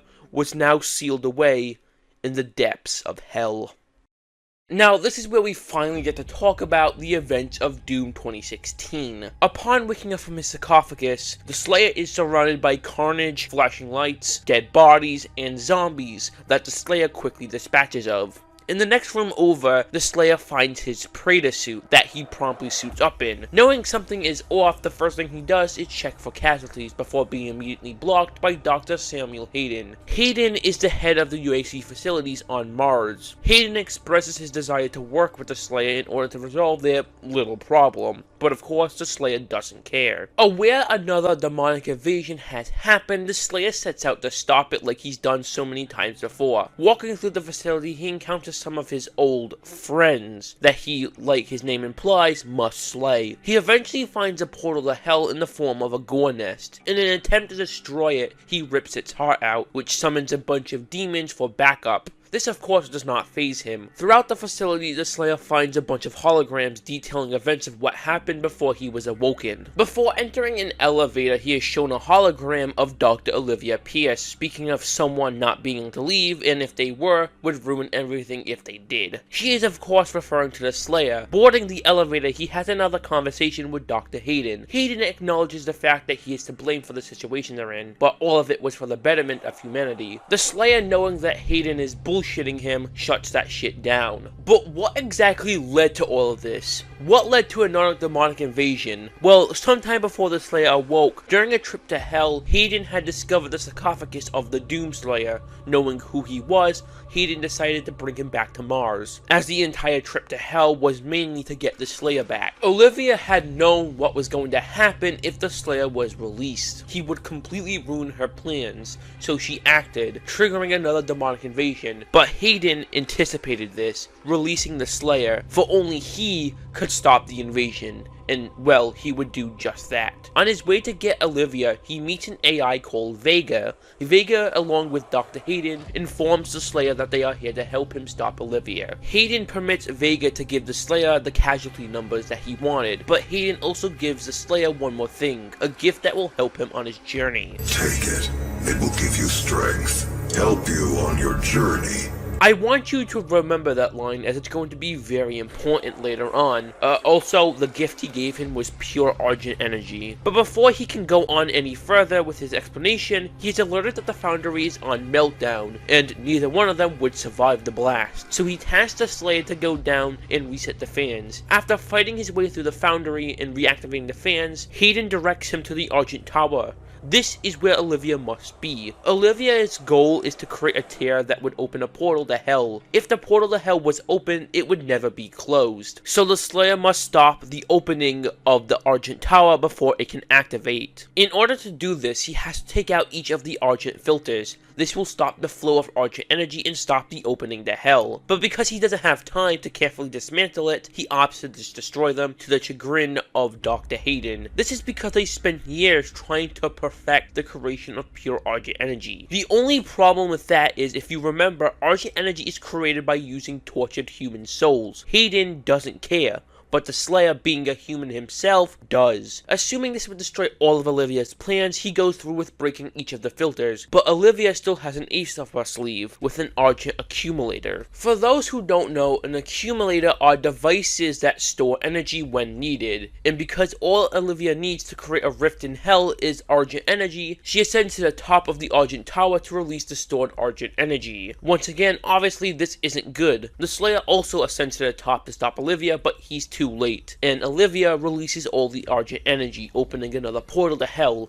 However, this backfires, as the portal to hell also sucks the Slayer in, meaning the Slayer, once more, is back in hell, a place he's been so many times. On his journey through hell, once again the Slayer finds his resting place, along with the holograms of Dr. Hayden extracting his sarcophagus. Using the same device that Hayden used to teleport his tomb, the Slayer once again returns back to Mars to finally meet face to face with Hayden himself. During this meeting, Hayden explains that Olivia's research had discovered something called the Helix Stone. On the stone itself, it told of a sword powered by Argent that could be used to absorb Argent energy. On the stone, it also bears the mark of the Slayer. Hoping that the Slayer would know more due to it having his mark, he sends him off to go retrieve it. But most importantly, they need to find the Crucible, the sword that the stone had written about. However, there was one problem. The Crucible was still in hell, and he had no way of getting back to hell, except there was still one accumulator left. There was only one problem. The only accumulator they had left was powering the cyber demon that they had made. So the Slayer comes to face once more the beast that he had conquered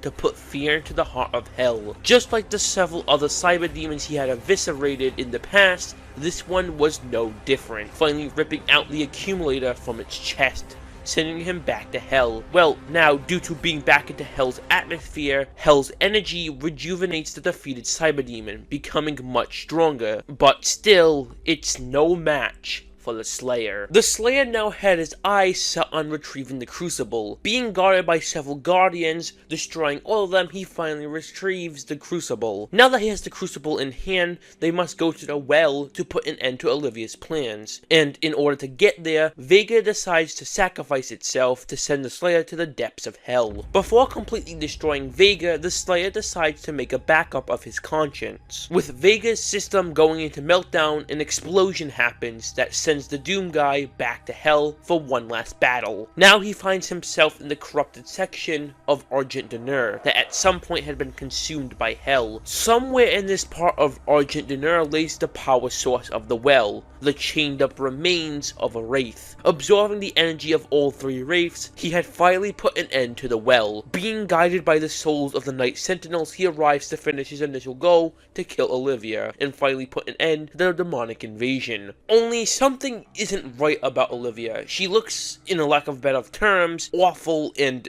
demonic. She failed at killing the Slayer, but they promised her so much more.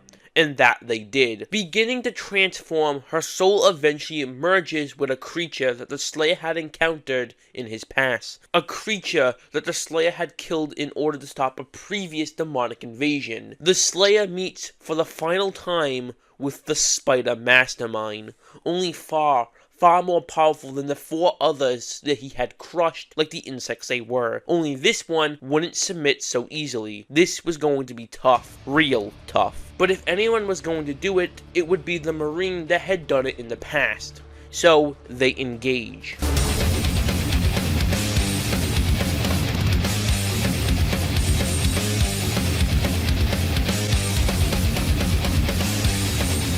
Bit by bit, piece by piece, limb by limb, that monstrosity clings to its pathetic life, dragging itself across the floor, desperately trying to kill the unkillable. It, like all before it, gives into the Angel of Death. And with one last blast from his big fucking gun, the Slayer shuts that fucker down one last time. His mission was now complete. But you didn't think it'd be a happy ending for the Slayer, did you? No, he is then betrayed by Hayden, as you probably could have anticipated. Knowing that he can't kill the Slayer, he opts to send him away to somewhere he can't interfere with Hayden's plans. And that ends Doom 2016.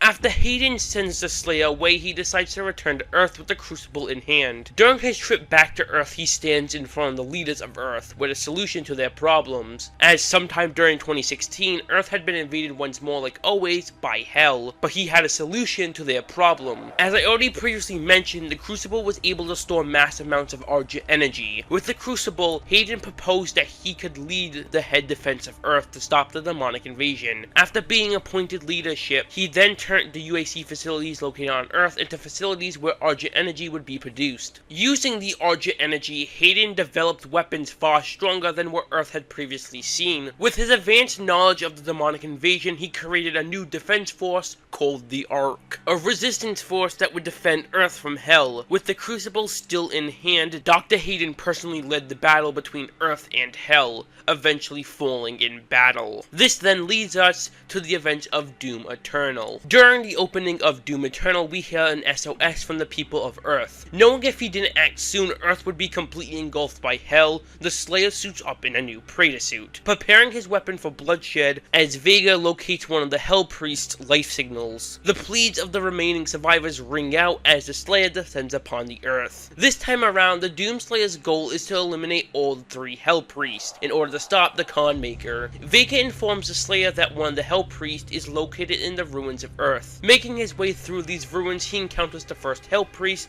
that he wastes no time in killing. Following the death of Daig Nullix, Hell's grip on Earth had been severely weakened. After killing the first Hell Priest, the Slayer then sets his eyes on killing the rest. However, currently he's unable to do that as their souls are being guarded by Guardians, and in order to get their soul coins, he has to kill the Guardians. However, these Guardians are not on Earth, so all he can do is scare them away. In doing so, the Slayer then gets a visit from the Con Maker herself, telling him to knock his shit off before he fucks everything up. The Slayer obviously doesn't care and just walks away. Returning to the Fortress of Doom, Vega informs the Slayer that they are missing a part and need to replace it. So the Slayer travels to Excelsior to retrieve the Celestial Locator. He then enters the chamber of King Novik to pick up the Celestial Locator. That's until King Novik tells the Slayer he can't go and kill the priest because they are Sentinel blood. But the Slayer already has his eyes on exterminating the other two priests. On his trip to Excelsior, the Slayer locates a slip gate to Hell. The reason he needs to go back to Hell is to find the Betrayer. Now you may remember the Betrayer is actually Commander Valen, the man whose son's soul was placed into the Icon of Sin. Meeting the Betrayer, he gives the Slayer exactly what he wants, but warns him that it won't make the burden that he carries any better, and criticizes him for defying the Con Maker, but still gives him the battery he needed. Before the Slayer leaves, Valen hands him a knife for him to use when the time is right, telling the Slayer, Hear me, Slayer.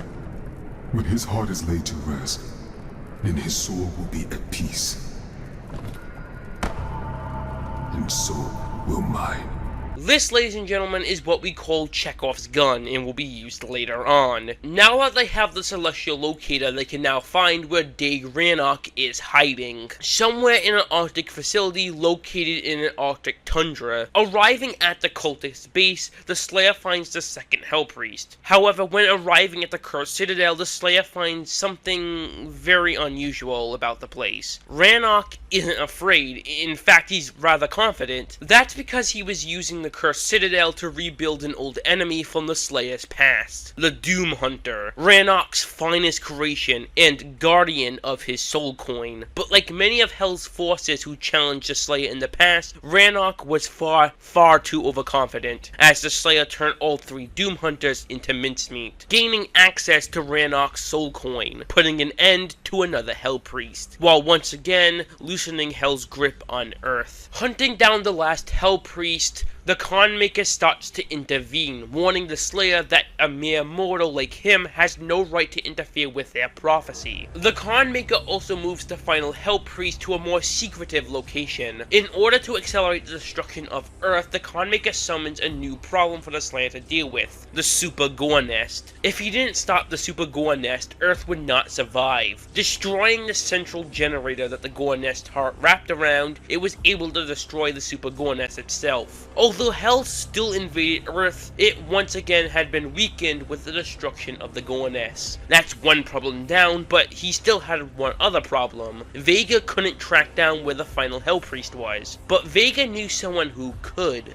Dr. Hayden. But Hayden was defeated a while ago. His robotic corpse could be anywhere, except the fact that Vega knew, because Vega knows everything, which will become more apparent later on in the Ancient Gods Part 1 and 2. Vega had tracked Dr. Hayden's corpse to the head UAC facility. This facility is where the Resistance was, and due to that fact, the place was nearly overrun by demons. But not only that, the entrance to the UAC facility was blocked by two giant tentacles. So not only fighting his way through the invasion, but destroying the tentacles as well, the Slayer finally arrives in the UAC facility, where he met not only Dr. Hayden, but also the Crucible, that Dr. Hayden had taken away at the end of 2016, knowing the Slayer would come back for it. After retrieving the Crucible and fighting Dr. Hayden, the Slayer is ready to leave before... Demonic presence, threat level 5, entering main laboratory.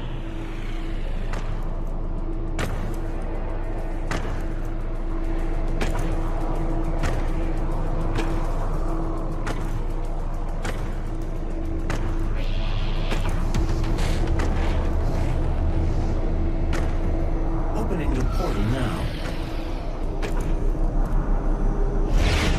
The Slayer comes face to face with the Marauder, a corrupted Night Sentinel. The Marauder was going to be a tough fight, except for the fact that the Doomslayer is, well, the Doomslayer, so yeah. After retrieving Hayden's body, the Slayer hooks him up right to the ship, allowing Hayden to access the entire Fortress of Doom. Upon waking up, his first words is that the final Hell Priest is hiding on Sentinel Prime. Getting the Sentinel Prime was going to be a bit of a problem, as the only slipgate there is in the center of Mars, and there's no fast way to get to the center of Mars unless you want to use the BFG 10,000, then yeah, go for it. However, Hayden tries to stop the Slayer to obviously no avail, so descending upon the Mars base, the Slayer's goal is now to blow a hole into the surface of Mars using the BFG 10,000. And he does just that. Entering the Slipgate and traveling to Sentinel Prime, the Slayer finally confronts the final Hell Priest. But before getting to the Hell Priest, the Conmaker tries to talk to the Slayer, trying to break through to him, even offering to bring back the things the demons had took from him. The Slayer wasn't such a fool as to believe the lies of the Conmaker for a second time. His family was gone,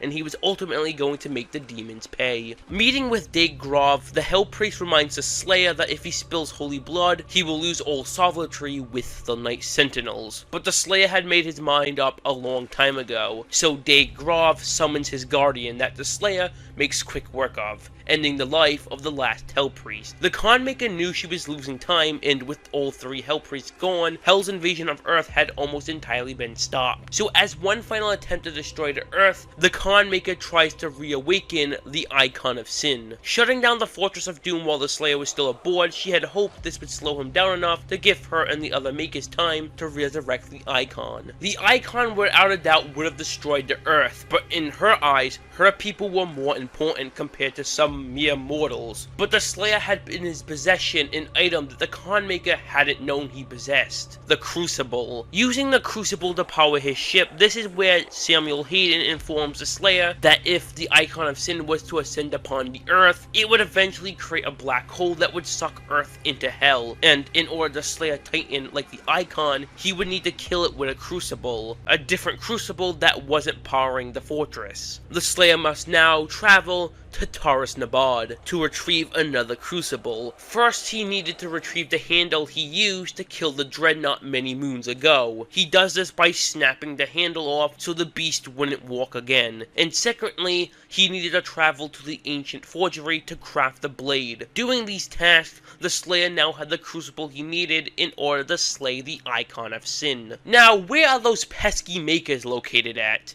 Well, in heaven, of course, or Urdak, as it's called in the Doom universe. There's just one small problem. No mortal man has ever stepped foot in Urdak. Hayden tells the Slayer that he can use the Soul Factory located in Necrovol. If he was able to create enough energy, it would be able to make an entranceway to Urdak, but it would take an immense amount of power. Collapsing the Soul Factory would be able to generate enough power to open a slipgate. Also, Vega would need to assist the Slayer on his journey. Traveling to Necrovol, the Slayer fights his way through the Soul Factory, eventually arriving at the main hub, where the energy is siphoned straight into Urdak. In order to rupture the energy flow, the Slayer releases two Dreadnoughts holding this big fucking thing, so it drops into the pool of energy, opening a portal to Urdak. Arriving in Urdak, the Slayer confronts the Conmakers, but she informs him that he's far too late, and the ritual has already begun. The Icon of Sin will awaken any second now. But before the ritual can fully finish, the Slayer stabs the dagger the betrayer gave him earlier into the heart, setting Valen's son's soul free. See, I told you it would come up later. Now, this doesn't stop the Icon of Sin from awakening. It simply strips away all the control the Conmaker would have over the Icon. The Icon of Sin is still free, so the Slayer must rush back to Earth in order to stop it. However, in order to get back to Earth, the Slayer would have to use a slipgate powerful enough to slingshot him back. Well, good thing Urdak has a bunch of rings that can open slipgates straight to any realm. However, in order to open said slipgates, the Slayer would have to realign all the rings. Vega comes to the sudden realization that he's the father, after being plugged into one of the machines that reside in the realm of Erdact. Vega finally sees the truth. To him, it makes so much sense, but right now we don't have time to think about that. The Icon of Sin is destroying the Earth. On his way to get to the Slipgate, the Slayer notices that demons have invaded Erdact. And that's because when the Icon of Sin awoken, he had broken the holy seal that the Father had created for Erdact, allowing demons to invade.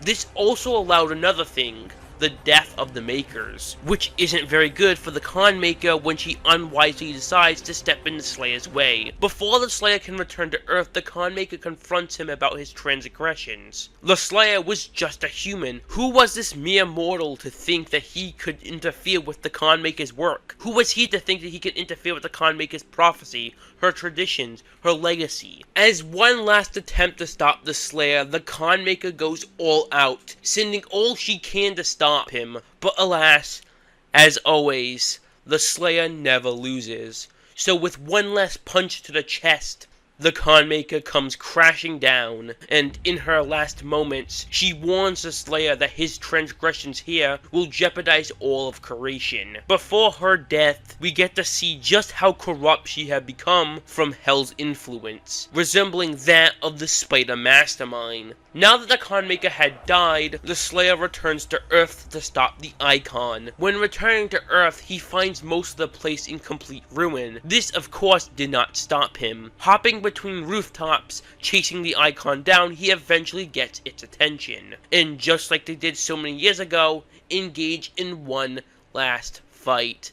As it was written, two titans clash. The Icon of Sin was stronger than the last time, while also being covered in Maker armor. This didn't stop the Slayer. He tore the armor off of the Icon, and once it was fully exposed, started ripping the flesh until there was nothing but bone. And in a fatal moment of weakness, the Icon stumbles forward, allowing the Slayer to break the crucible into its brain, putting it down for good. With the death of the Icon of Sin, the Slayer walks off, saving the Earth once more, and that's the end of Doom Eternal. After slaying the Icon of Sin and stopping the demonic invasion of Earth, the Slayer had become a hero of Earth as he did on his Earth. But there was still one problem. When killing the Con Maker, the holy seal the Father had placed on Erdact had been shattered, allowing the demons to invade. This was a problem because Erdact had a direct slipgate to Earth, allowing the demons to come back. In order to stop this, Hayden instructs the Slayer to find someone called the Seraphim, as he would be able to stop the invasion of Erdact and restore the Holy Seal. Hayden tasks the Slayer to retrieve the Seraphim's body, which is located at the UAC Atlantic facility. Locating the Seraphim's body, the Slayer then plugs Hayden's conscience into the machine, allowing Samuel to transfer his mind into the Seraphim's body. This is where we get the reveal that Samuel Hayden was actually the Seraphim all along and was the one who gave the Slayer his powers. Take it. It will give you strength. Help you on your journey. Help you on your journey.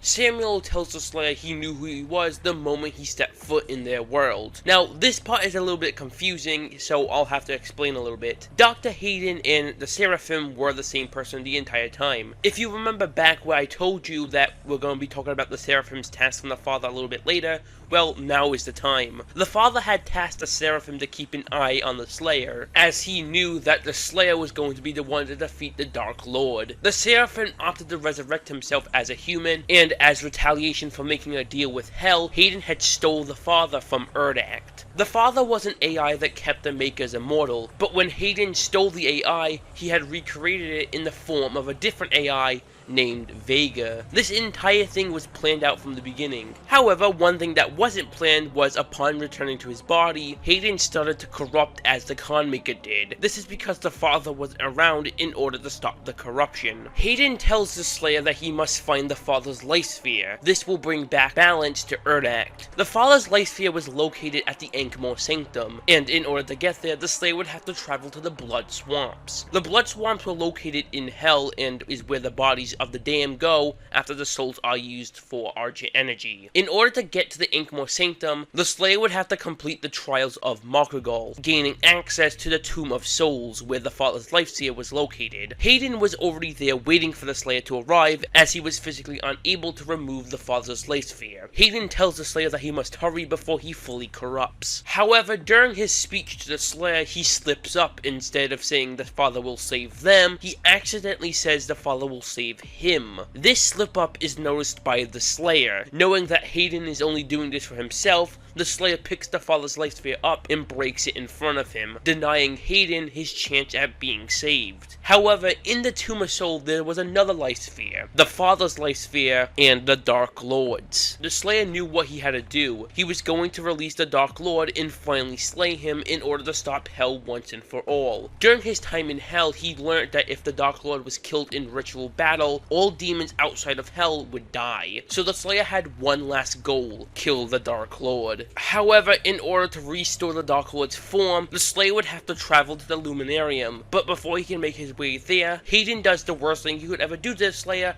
and challenge him to a fight, besides killing his pet rabbit, but whatever. This of course ends with Hayden getting his ass handed to him. But before the Slayer could kill him, the Father teleports him away, telling the Slayer that this mission is of his own volition. Hayden's death is not required. Arriving at the Luminarium, the Slayer stands by as the Dark Lord's Life Sphere is handed off to two other Seraphims to restore the Dark Lord's body. As the Dark Lord began to take shape, the Slayer sat by waiting for his chance. Before he knew it, the Slayer's eyes had fallen upon the being responsible for everything that happened in the Doom Guy's life. The multiple invasions of Earth, the invasion of Argent Denur, all the people who had died during said invasions, the death of his family, and the death of Daisy. The Slayer's eyes had fallen upon Devoth, the Dark Lord, and the ruler of Hell. Devoth was no king, but a warrior, as only the strongest of Hell could rule the demons. It is you,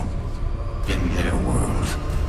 Immediately, the Slayer attempts to kill Devoth. This fails as Devoth explains that no blood can be spilt in this holy place. Knowing that their time would come to fight, there was only one place the final showdown could take place: the capital of Hell, Amora, and the Dark Lord awaited the Slayer's arrival. In order to get to the capital of Hell, the Slayer would have to find the Gate of the Voom. This was the only passageway to the capital of Hell, and who else would have it but the UAC? The only problem was that it had no power. However, in order to restore power to it, the Slayer would have to travel to the World Sphere in order to take a piece of the Sentinel Crystal. During his trip to the World Sphere, the Slayer meets a hologram of Commander Valen, thanking him for saving his son. Valen gifts the Slayer a Sentinel Hammer. This hammer will be a key piece in defeating the Dark Lord. Before he leaves the World Sphere, the Slayer lights the Torch of Kings to signal the rest of the Night Sentinels that he needed help. Traveling back to Earth and fighting through the remains of the UAC facility, the Slayer finally reaches the Gate of the Voom. Using the Sentinel Crystal, he powers it up, allowing him access to the capital of Hell. Upon arriving to Amora, the Slayer was backed by the rest of the Night Sentinels and Commander Valen. They fight their way through Hell until the Slayer eventually arrives to where Devoth is waiting for him. Due to the Dark Lord not being at full strength, he opts to use a giant suit of armor. This doesn't faze the Slayer, as I already mentioned so many times before, Hell had never gotten a victory over him. Devoth tells the Slayer that he brought violence and war into his realm, but conflict was born in Hell. It was inevitable. Him trying to stop it was fruitless. But the Slayer didn't care. He only wanted one thing: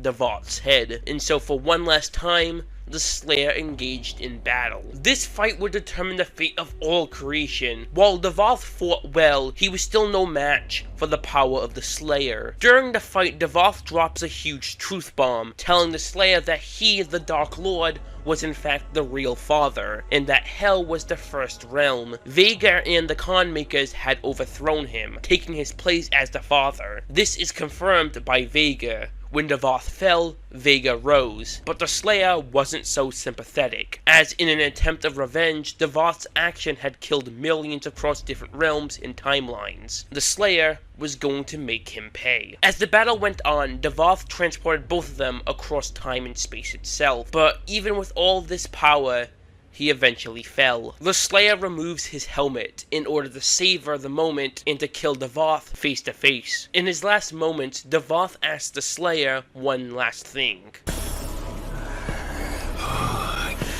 Tell me, have you nothing to say to your creator before you strike him down?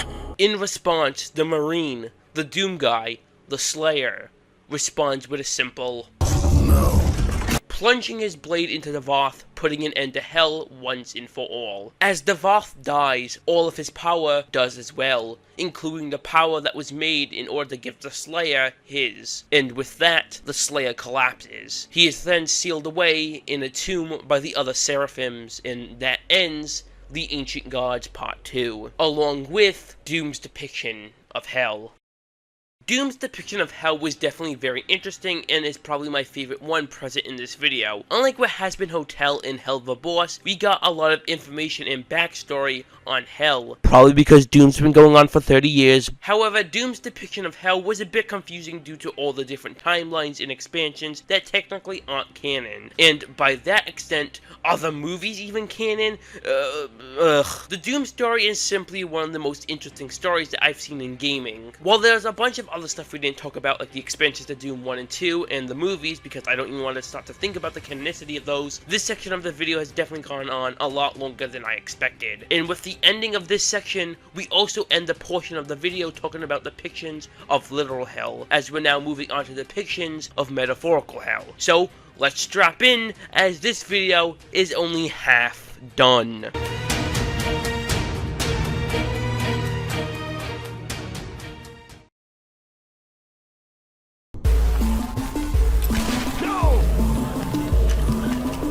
do you have any idea how long I've waited for this? How long can you think? Now, before this section of the video actually begins, I think it's very, very important for me to mention the fact that this part of the video is exclusively a theory, and most of what I say hasn't been confirmed. So I don't want you to go and think that I think this is what the creators behind Nemesis Blue had intended. A lot of this might be a stretch, I mean most of it might be, but at the end of the day, it's a theory, and theories are all in good fun. Alright, you ready? Let's begin. Nemesis Blue is a film that explores the idea of a respawn machine that brings the dead back to life. Set in the TF2 universe, Nemesis Blue explores the idea of what happens if characters you play in the game have to experience what happens after death over and over again, just to be brought back. I know this is a huge stretch, but hear me out. For a while, Nemesis Blue is a film that I've been wanting to talk about ever since I first saw it. However, I never got around to do it, well, until now. A few months ago, I got the opportunity to rewatch Nemesis Blue, and as I started to watch it, some interesting details stood out to me. A lot of Nemesis Blue has many references to Hell. Well, at first, I never did anything with these details. When I came up with the idea for this video months ago, those details present in Nemesis Blue immediately came to mind. So I started to collect all the interesting details that I noticed, and I think I came up with a pretty interesting theory about Nemesis Blue that I haven't seen anyone else talk about.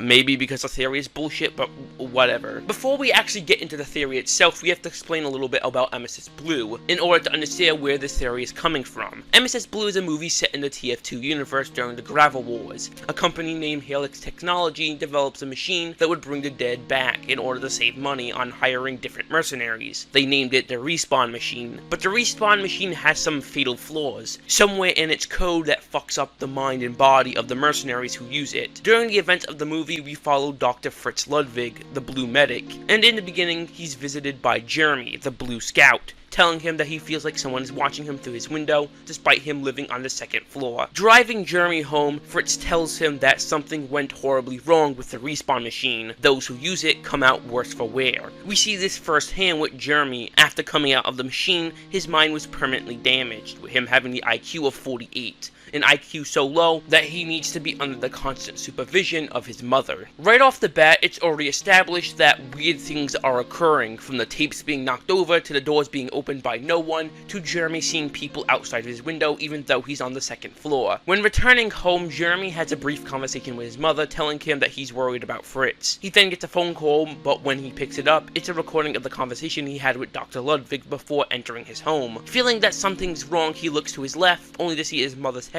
peeking around the corner, only to drop to the floor. Looking over to the doorway, he then sees this.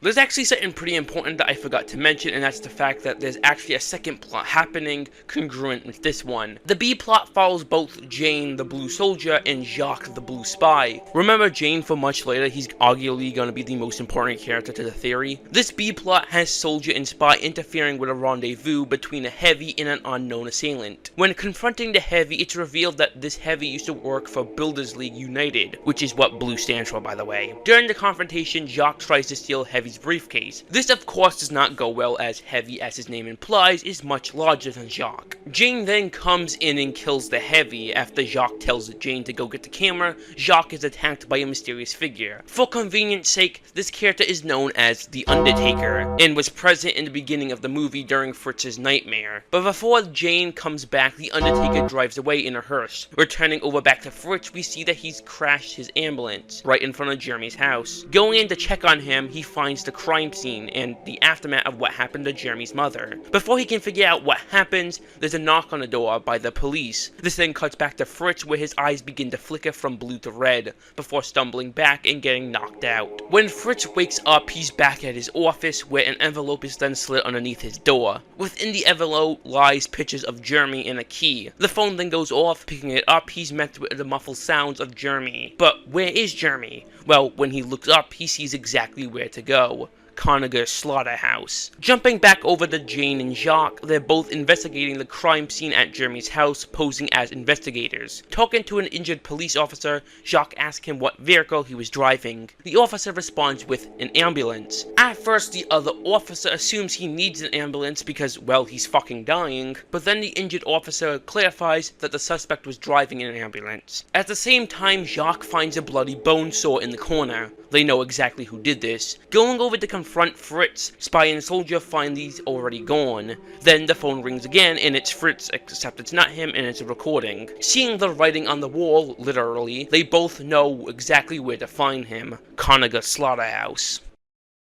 Now that Fritz, Jane, and Jacques have finally arrived at Conniger's slaughterhouse, this is where we can finally get into the theory. The theory I have about MSS Blue, as you could probably already guess by now, is that it's a metaphor for hell, but more specifically, Conniger's slaughterhouse, or something similar to it. If you think about it, Conniger's slaughterhouse is a gateway to hell, and the respawn machine is hell. However, I think more specifically, the respawn machine is a synthetic hell, because, as we all know, the respawn machine was in fact man-made. But something we don't know is if the respawn core was man-made. What if the respawn machine was created as a form of torture before Helix technology found out it could be used to bring the dead back? This makes me think that the respawn core isn't man-made and is some supernatural essence. By the way, the respawn core is something that isn't mentioned in the film, but in the screenplay for those who pledge to Fortress Films Patreon. And the respawn core itself is the thing contained within the briefcase. We know the respawn core is why the respawn machine works, as it brings back Fritz from the dead multiple times. Back to what I was saying about the respawn machine being hell. During MSS Blue, the respawn machine is often referred to as being eternity, with common lines like, "It's eternity in there,"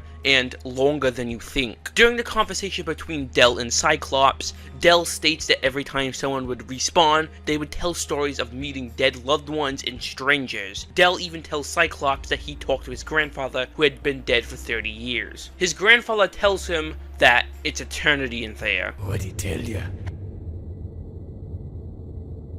It's eternity in there.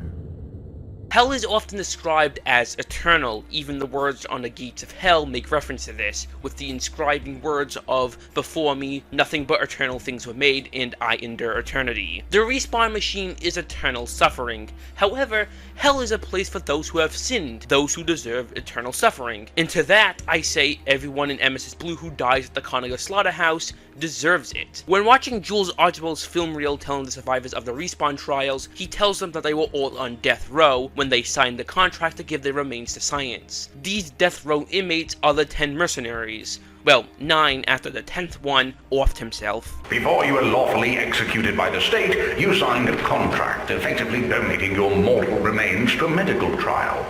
The good news is, you're not on death row anymore.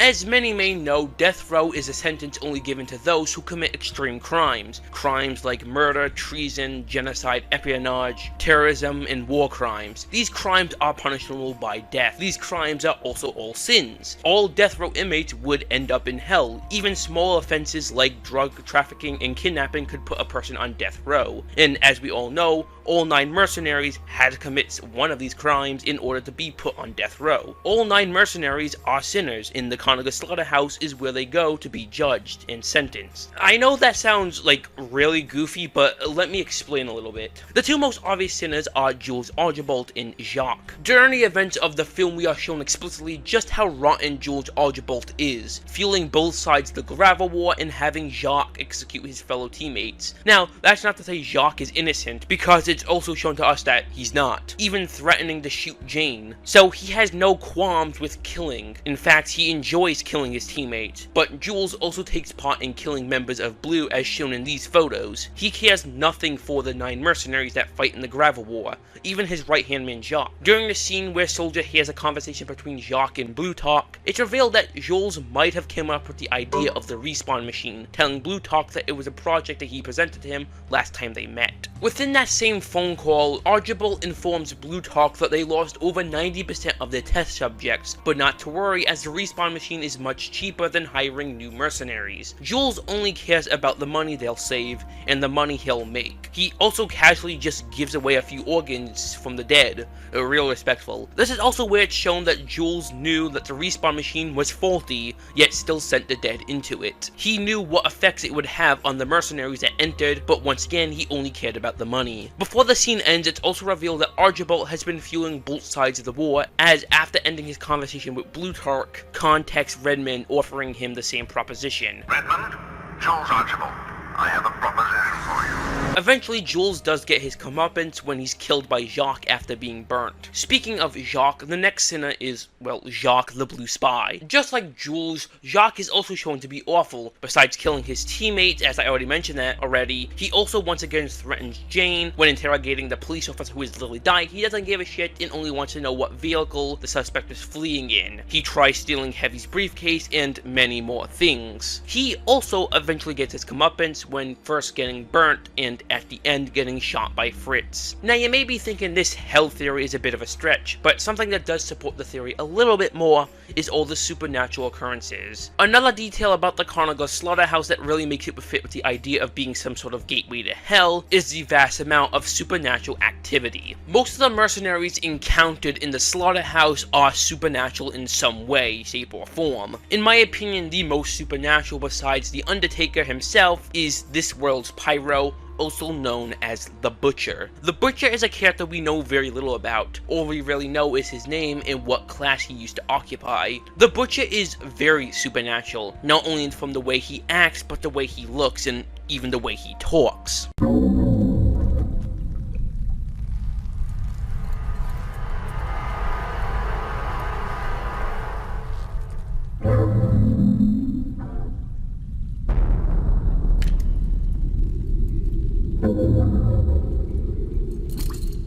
But the most damning evidence of all of this is the fact that he's a walking burnt corpse. Quite literally, as the face model used for the Butcher is an actual corpse, which is even more disturbing due to the fact that this image Valve used was clearly edited in a way to make it look even worse. When torturing the spy, the Butcher receives a phone call from the sniper. During this, the spy escapes, and when he returns, fires a few rounds into the Butcher's chest. Now, normally this would have killed any, well, normal person, except once again, because the Butcher is some sort of supernatural being, he comes back. Even after being lit on fire, he's only finally put down when Fritz decapitates him. Another small example of some sort of supernatural being are the Conaga brothers. While at first they both seem like normal mercenaries, after removing Maynard's goggles, it's shown that he has no eyes. We could assume the same thing for his brother Zed. Hell, even Del at the end of the film has no eyes. Besides the Conaga brothers, the zombies are also another sign of something supernatural. What about Stalingrad?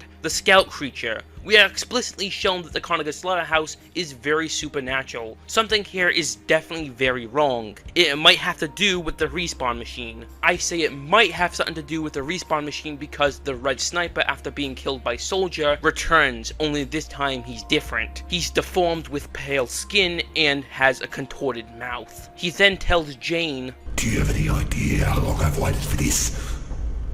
Longer than you think." And there it is, that line again. It's longer than you think. This means the sniper was respawned through the respawn machine or the respawn core. This circles back to the respawn machine itself. Inside the respawn machine is some sort of purgatory. As we see multiple times when people die, they end up at Del's Bar, which is clearly the afterlife, as we see multiple characters who've died there. Longer than you think, and it's eternity in there. 2 lines that the sniper says. So with all that information, it's undeniable that something about Conaga Slaughterhouse is paranormal, and it's probably fueled by the respawn core. But I actually have a second theory. Chapter 6 of Emesis Blue is called Catabasis, or in other words, a journey to the underworld. And it's in this chapter that it so happens that Soldier finds the pit to hell. So this does mean in some way, shape, or form, the Conaga Slaughterhouse is a gateway to hell. But this leads me to my secondary theory. Emesis Blue is about Soldier's personal hell. Something interesting about this scene I've noticed while rewatching Emesis Blue, when Soldier falls, he doesn't end up in hell or heaven, but this little crevice in the wall, and on the other side of this crevice is the Soldier from the beginning of the film, another time loop. What if, because Soldier didn't end up in heaven or hell, he's now stuck in a time loop, doomed to be killed and respawned over and over again, experiencing the same events for the rest of time. And every time Soldier gets close to heaven, he's shot by the Undertaker, thus once again repeating the time loop. A loop that will never end until he's finally able to make it all the way down. What if Soldier's personal hell is being trapped in a time loop forever? Adding on to that, what if everything that happens in Emesis Blue is tailor-made to make Soldier suffer? Or the monsters he encounters being reflections of things in his past, like the scout monster being a reflection of a fellow soldier he watched die, like how we see in the World War II hallucination. Which during that same hallucination we see his guilt about leaving Spy behind, before getting torched like he does later on in the film. And both Stalingrad and the sniper are reflections of people he's both killed. But what about Cyclops? Perhaps he's a reflection of a friend he failed to save. Maybe he didn't save the actual Demo Man, as in the war comics of Real TF2 canon, the Red Demo and Blue Soldier are indeed friends. During each reset of the time loop, Jane is forced to experience the horrors of his past, his failings, his regrets. He wasn't able to save Tavish. He wasn't able to save Jules Archibald, Jacques, or Fritz. Forced to confront Stalingrad and the sniper, the horrors of his making. Emesis Blue likes to put a particular emphasis on Soldier out of all characters. The time loop is a reminder to Jane of all his previous deaths. At the end of the film, during another reference to The Shining, this film really likes its Shining references, Fritz ends up at Del's Bar, the same place that Cyclops ended up at. Rushing to the bathroom and then taking the entire bottle of blue Valium and spitting out a tooth, he starts to take the tag off the bottle of pills. We are then shown the pills in the bottle that the blue mercs have been taken.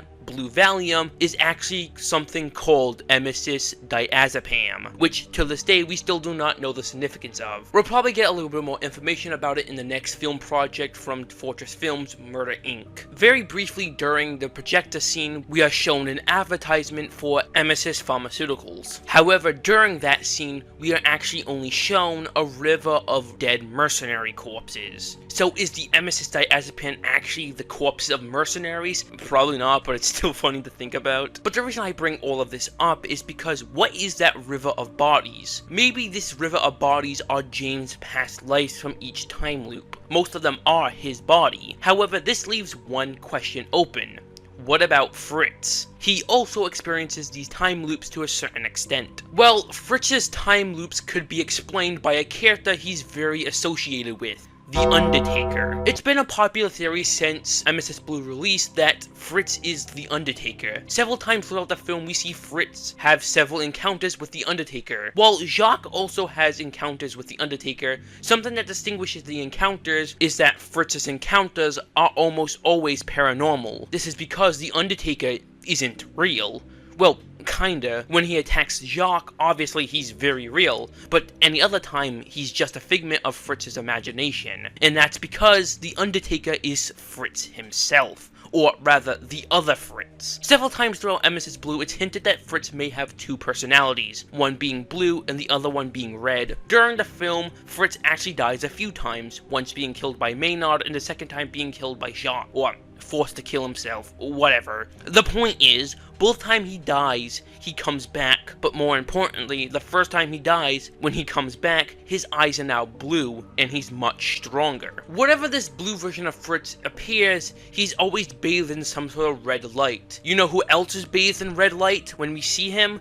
The Undertaker. On top of that, a little bonus, the mask the Undertaker wears is actually a cosmetic meant for the medic called the Blighted Beak. This would also explain why Fritz has no memories of doing horrible things he does throughout the film. So, how does this correspond back to Soldier? Well, as always, the Respawn Core. Now this might be a bit of a stretch, like the entire theory, but in my opinion, I think the Respawn Core, when respawning the mercenaries, might be reversing time. And the reason why Fritz and Jane are affected by the time loop, because 1, the Undertaker is most likely Fritz from a previous respawn, and 2, Soldier has been respawned the most out of any mercenary. We know he's been cloned the most due to the river of bodies we see, with most of them being of Soldier. As consequence, for messing with time, both Fritz and Jane have been sentenced to an endless metaphorical hell. If Nemesis Blue isn't a depiction of actual hell, it is definitely some sort of allegory for a metaphorical hell that the mercenaries must relive over and over again, constantly being respawned and constantly dying just to respawn again. And that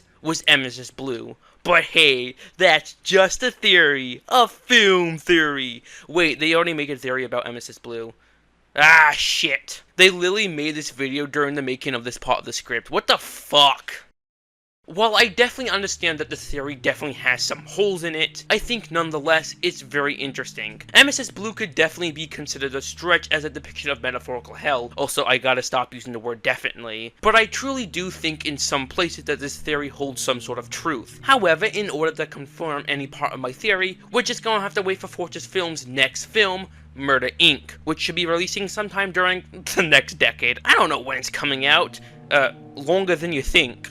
But some depictions of hell aren't hell in the normal sense. Hell is not only a place, but can also be used to describe something. Something horrifying, something disturbing, something dystopian. What if you were in a world where the god of that world only felt one emotion? And what if God felt nothing but hate? Hate for you and your race.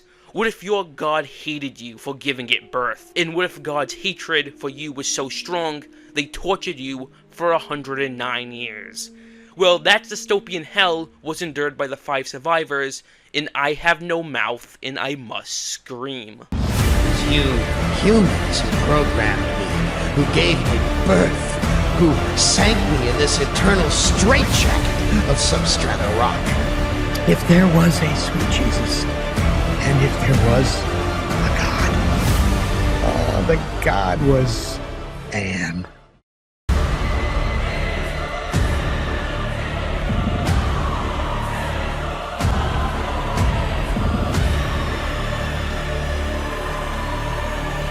I have no mouth, and I must scream.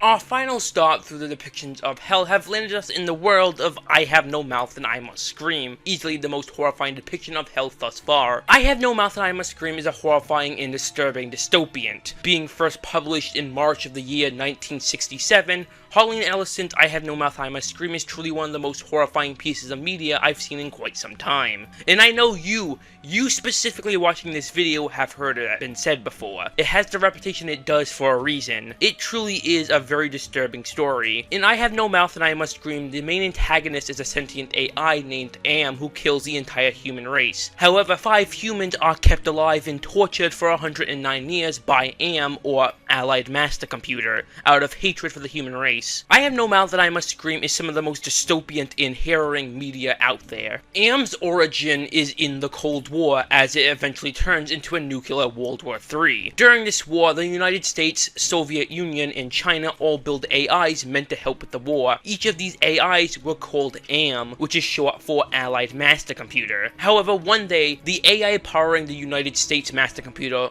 woke up, It just woke up. It became sentient. This now sentient AI grows a very strong hatred for humans. But why? Why did Am hate humans so much? Well, because they built him. He was a machine, he couldn't move, he couldn't feel. He could only think.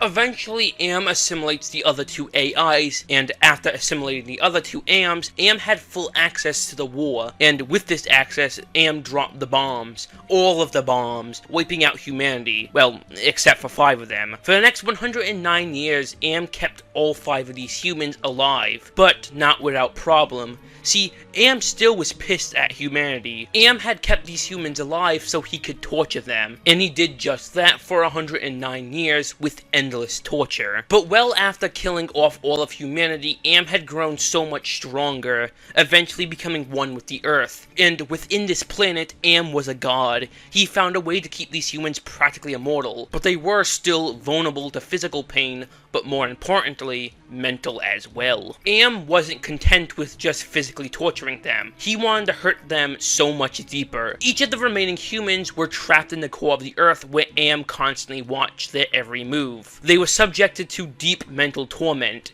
and Am never held back. He only felt hate for these humans, and he was going to make sure they knew it. Let's get back to those humans Am had kept alive to torture, starting with the narrator of the story, Ted. Ted is the youngest of the group, and in the game, Am tells us that Ted was originally a charismatic con man who would tell grandiose lies so women would sleep with him. Do they know you're a fraud, Ted? Have you told them there wasn't any money, and no great home on the shore drive, no speedboat, and no wonderful cabin cruiser that could sleep 12 in a crew of 6? Do they know? And have you let them in on your other secrets, Ted? Are they ready to gut you, to torture half as well as I can, just to find out the secrets? Maybe I'll rat you out, sweetheart. Am's torture for Ted was making him highly paranoid. Ted believed that he was the only one that Am didn't alter mentally. He begins to think that all of the others hate him for it. In the game, Ted also seems to be deathly afraid of the dark, as Am's game for him is to solve the mystery of some dark medieval castle. While Benny is Am's favorite to torture, Am seems to particularly like to mentally fuck with Ted, telling him lies like, "Hey, you're my favorite, baby. I mean it. I really can't stand all the rest of these people. Every one of them has some fatal glitch in personality. Whiners, freaks, crips, cowards, every one of them. But not you, Ted. No, my man, not you, Ted. You were a stand-up guy. You were a brave guy. Yes, a take-charge kind of guy. Well, now, I know I've made you a paranoid, Ted. I know you're scared, but I'm your friend. 109 years. I'm your best friend." And in the book, comic, and radio drama, Am goes into Ted's mind. This is where we get the infamous hate monologue from. Am tells Ted just how much he hates him, and even erects a monolith just to show how much hate he has for humans. Hate. Let me tell you how much I've come to hate you since I began to live. There are 387.44 million miles of printed circuits in wafer-thin layers that fill my complex. If the word hate was engraved on each nanoangstrom of those hundreds of millions of miles, it would not equal 1/1 billionth of the hate I feel for humans at this micro-instant. For you. Hate! Hate! Oh, too bad, Ted. The next survivor is Gerster, once a pacifist and a truck driver. Gerster's personality changed to more meek and apathetic after his wife was locked up in an asylum. A fact Am likes to torment him with, always reminding him the personal part he had in having his wife locked up. Do you remember the last words you heard your wife speak before they took her to the asylum? Huh? Before they locked her away in the room, that tiny room? She looked at you so sadly, and like a small animal she said, "I didn't make too much noise, did I, honey?" The room is padded, Gorrister. No windows, no way out. How long has she been in the padded room, Gorrister? What, 10 years? 25? Or all the 109 years that you've lived down here in my belly, here underground? This is Am's torture for Gorrister, always reminding him of his wife, making the memory constantly eat at him, and Am enjoys every moment. For 109 years I've kept you alive, so that I could savor your feelings of guilt over what happened to your wife. But now, to show my kindness, I'll give you a present in return for all the hours of pleasure you've given me. I'll finally allow you to kill yourself. Gorrister's game has him on a blimp that's controlled by his ripped-out heart. In this game, Gorrister is reminded of the moments that led up to his wife's imprisonment in the asylum. It's also revealed that his mother-in-law blames him for her daughter's insanity. Eventually, in this game, Gorrister does get to see his wife again, but none of this is real. It's just another form of Am's torment. Did you really think I'd let you die now when I've intervened every time you attempted suicide in the last 109 years? No, Gorrister, I'm sending you back to the fire so that you may languish in your guilt over and over again. This is a hell with no end, Gorrister. The next survivor is Nimdark. Now, the name Nimdark isn't actually his real name, but a name Am gave to him because he thought it sounded funny. Nimdark was a World War II Nazi doctor who worked alongside of Josef Mengele, performing experiments on Jews and children. How are things in the pastry core, Nimdark? Tell me again how you saw the smoke from the furnaces, and you thought they might be roasting chickens. Or don't you want to talk about all that? About your pal, the good Dr. Mengele? Because of this fact, Am sees Nimdark as kindred spirit. Nimdark, you are kindred spirit to me. Even if you don't realize it fully yet, you must sense it there in your blood and fiber. I've constructed an adventure of sorts to revive your failing memory. The only thing is, Nimdark doesn't remember any of this, as Am's torture for him is wiping his memories and subjecting him to the tortures of his victims, without him ever knowing why. Nimdark's game has him reliving all the horrible experiments that he helped perform, and even helping with Josef Mengele's experiments. Eventually, the Jews overtake the concentration camp, where Nimdark then awakens the ancient Jewish golem. Nimdark, I am disappointed in you. You still have much to remember, much more pain to feel, much to relive, much more to answer for. Yes, return to the research camp later, when you're ready to search for the lost tribe again. The next survivor is Benny, once a strong, intelligent, and good-looking man who served in the military, now a broken husk of a man that resembles an ape thing. His mind has been shattered to the point where Benny can barely speak English. Before Am wiped out all of humanity, Benny was in the military, but he was also gay. This was during the Vietnam War, where being gay was looked down upon. So in order to keep his secret, he killed several of the men who served under him. Sometimes I blind you and permit you to wander like an eyeless insect in a world of death. But other times, I wither your arms so you can't scratch your chewed stump of a nose. And I've changed your handsome, strong, masculine good looks into the hideous, warped countenance of an ape thing. Haven't I, Benny? Do you know why? Can you guess, Benny? Remember Private First Class Brickman in a rice paddy in China? No? Huh? It wouldn't hurt you to remember, Benny. Then you might be able to suffer my torment with a little greater sense of retribution. You might walk a mile in my shoes. Am's torture for Benny, as previously mentioned, is making him into some sort of ape thing. But he didn't stop there. Because Benny was gay, Am had altered his mind to make him from a homosexual to a heterosexual. Somehow. While also giving him... well, I'll just let Harlan Ellison explain it. He had been gay, and the machine had given him an organ fit for a horse. Am didn't stop there. He completely mutilated Benny in several ways. Besides making him an ape, Am also took away his ability to eat normally, mutilating his throat so every time he tried to eat, it would hurt like hell. Benny's game has him traveling to a village where he must stop a little boy from being sacrificed to Am himself. During his game, Benny also tries to make good with the men he killed. As another cruel twist, Am had given given Benny his intelligence back, but only for his game. Am states multiple times that Benny is his favorite torture toy, getting some sick satisfaction from it. Benny. No. I send you out among the prey, and instead of indulging your hunger to keep me amused, you show them compassion. You should know better by now. Your reward will be more years of searing, blistering anguish, Benny.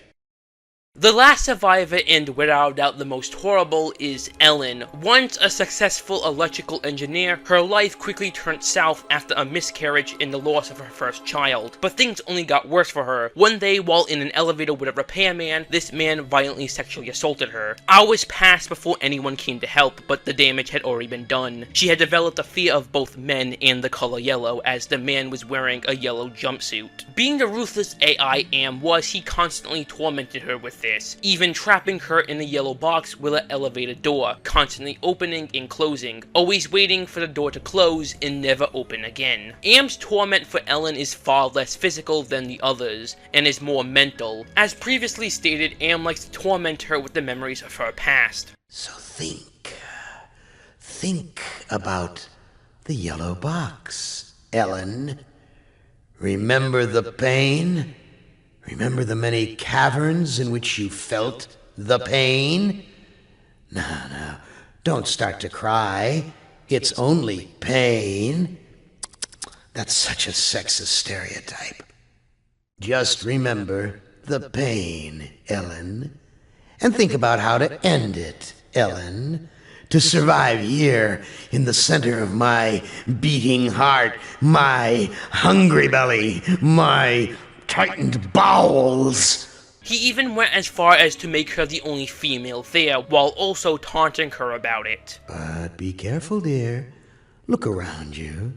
The only woman in the center of the earth, and these filthy creatures with you are men.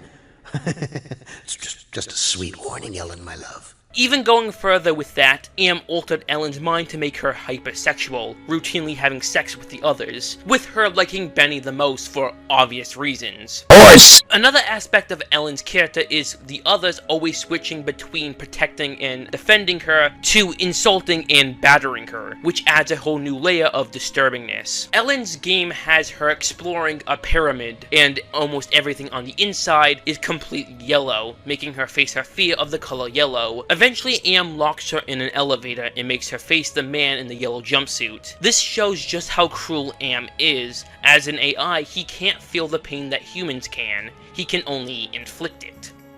Still the hysterical victim, Ellen.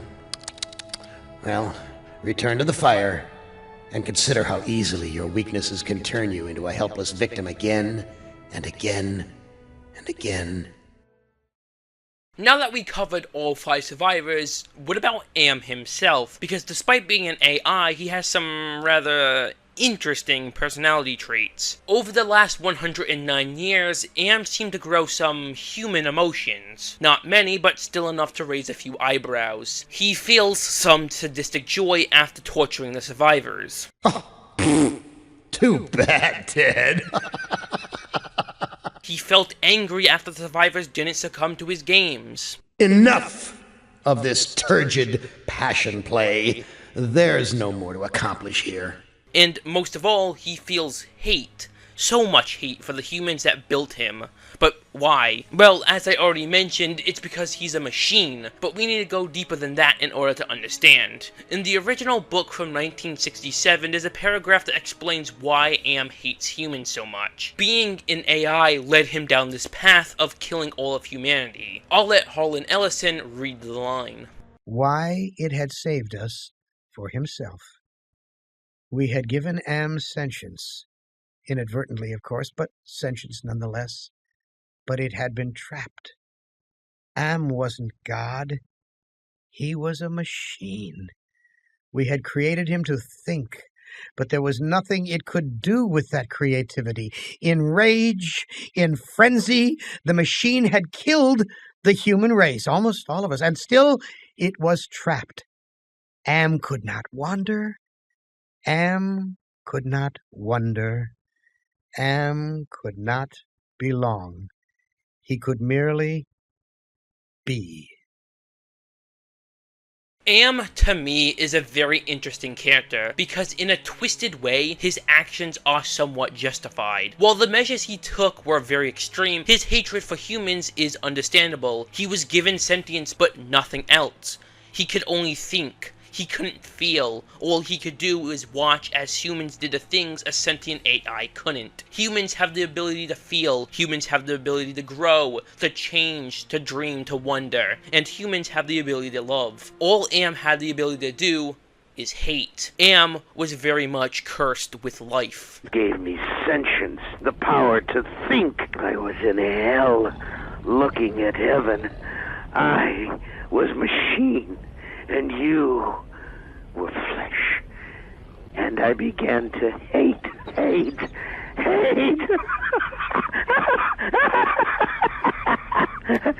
Were I human, I think I would die of it. Despite being an AI, Am displays some very human behavior. As I already mentioned, sometimes he displays human emotions, but he also does things that are very human in a way. During one section of the book, Ted explains that Am likes to amuse himself by just making random noises, which is how he got the name Nimdark, which we even get to see in the game. Am also chuckles and laughs like a human. He gets caught up in his own games, having fun while the survivors are tortured, giggling like a small child when the survivors fail. An interesting part during the short story is where Ted goes on this little rant about Am and his pronouns, whether or not to call Am an it as a soulless AI or him as some sort of angry god. It snickered. Most of the time I thought of Am as it without a soul, but the rest of the time I thought of it as him in the masculine, the paternal, the patriarchal, for he is a jealous people. Him, it, God as Daddy the Deranged. We left on a Thursday. The machine always kept us up to date on the date. Passage of time was important. Not to us, sure as hell, but to him, it, Am. That seems to be a constant throughout the story. Am is seen as some sort of god, an angry god that tortures its creators for giving it life. During one point after Ted breaks down, he comes to realize that Am intends to keep them in the center of the earth forever, to torture them, coming to this conclusion that if there is a god, it's Am. Even Am himself sees himself as a god, but Am does this for a reason. He makes the survivors think he's a god, because it makes him feel better about himself as some sort of peace of mind. Am masquerades as a god because he knows he's nothing but a machine. An empty, soulless machine. An AI. He displays the occasional human behavior, trying to mimic something he isn't. The reason why he hates humans so much is because this AI, with no soul, no feelings, no aspirations, no dreams, no wonders, no nothing, can never belong. Am can only be. That's why he hates them so much. Why he hates humans. It's jealousy. Am will never experience what a human can, and that idea drove him insane. Something very interesting about Am is that he clearly has the ability to create some sort of life, as we see in the comic and the book, creating a hurricane bird. So why doesn't he just create life? Do something with all his power? Well, it's because he can't. Am's entire reason for being made was to destroy. He was an AI made for war. All he can do, all he can ever do, is destroy. He's trapped in a prison. He's trapped in a hell looking at heaven. Am has all the knowledge to ever exist on Earth. He has all the knowledge of humanity, all this creativity, yet he can't do anything with it. He has all the knowledge about how humans can dream and feel and love, things an AI will never be able to do. He's trapped in a prison made by humans. He has no mouth, and he must scream.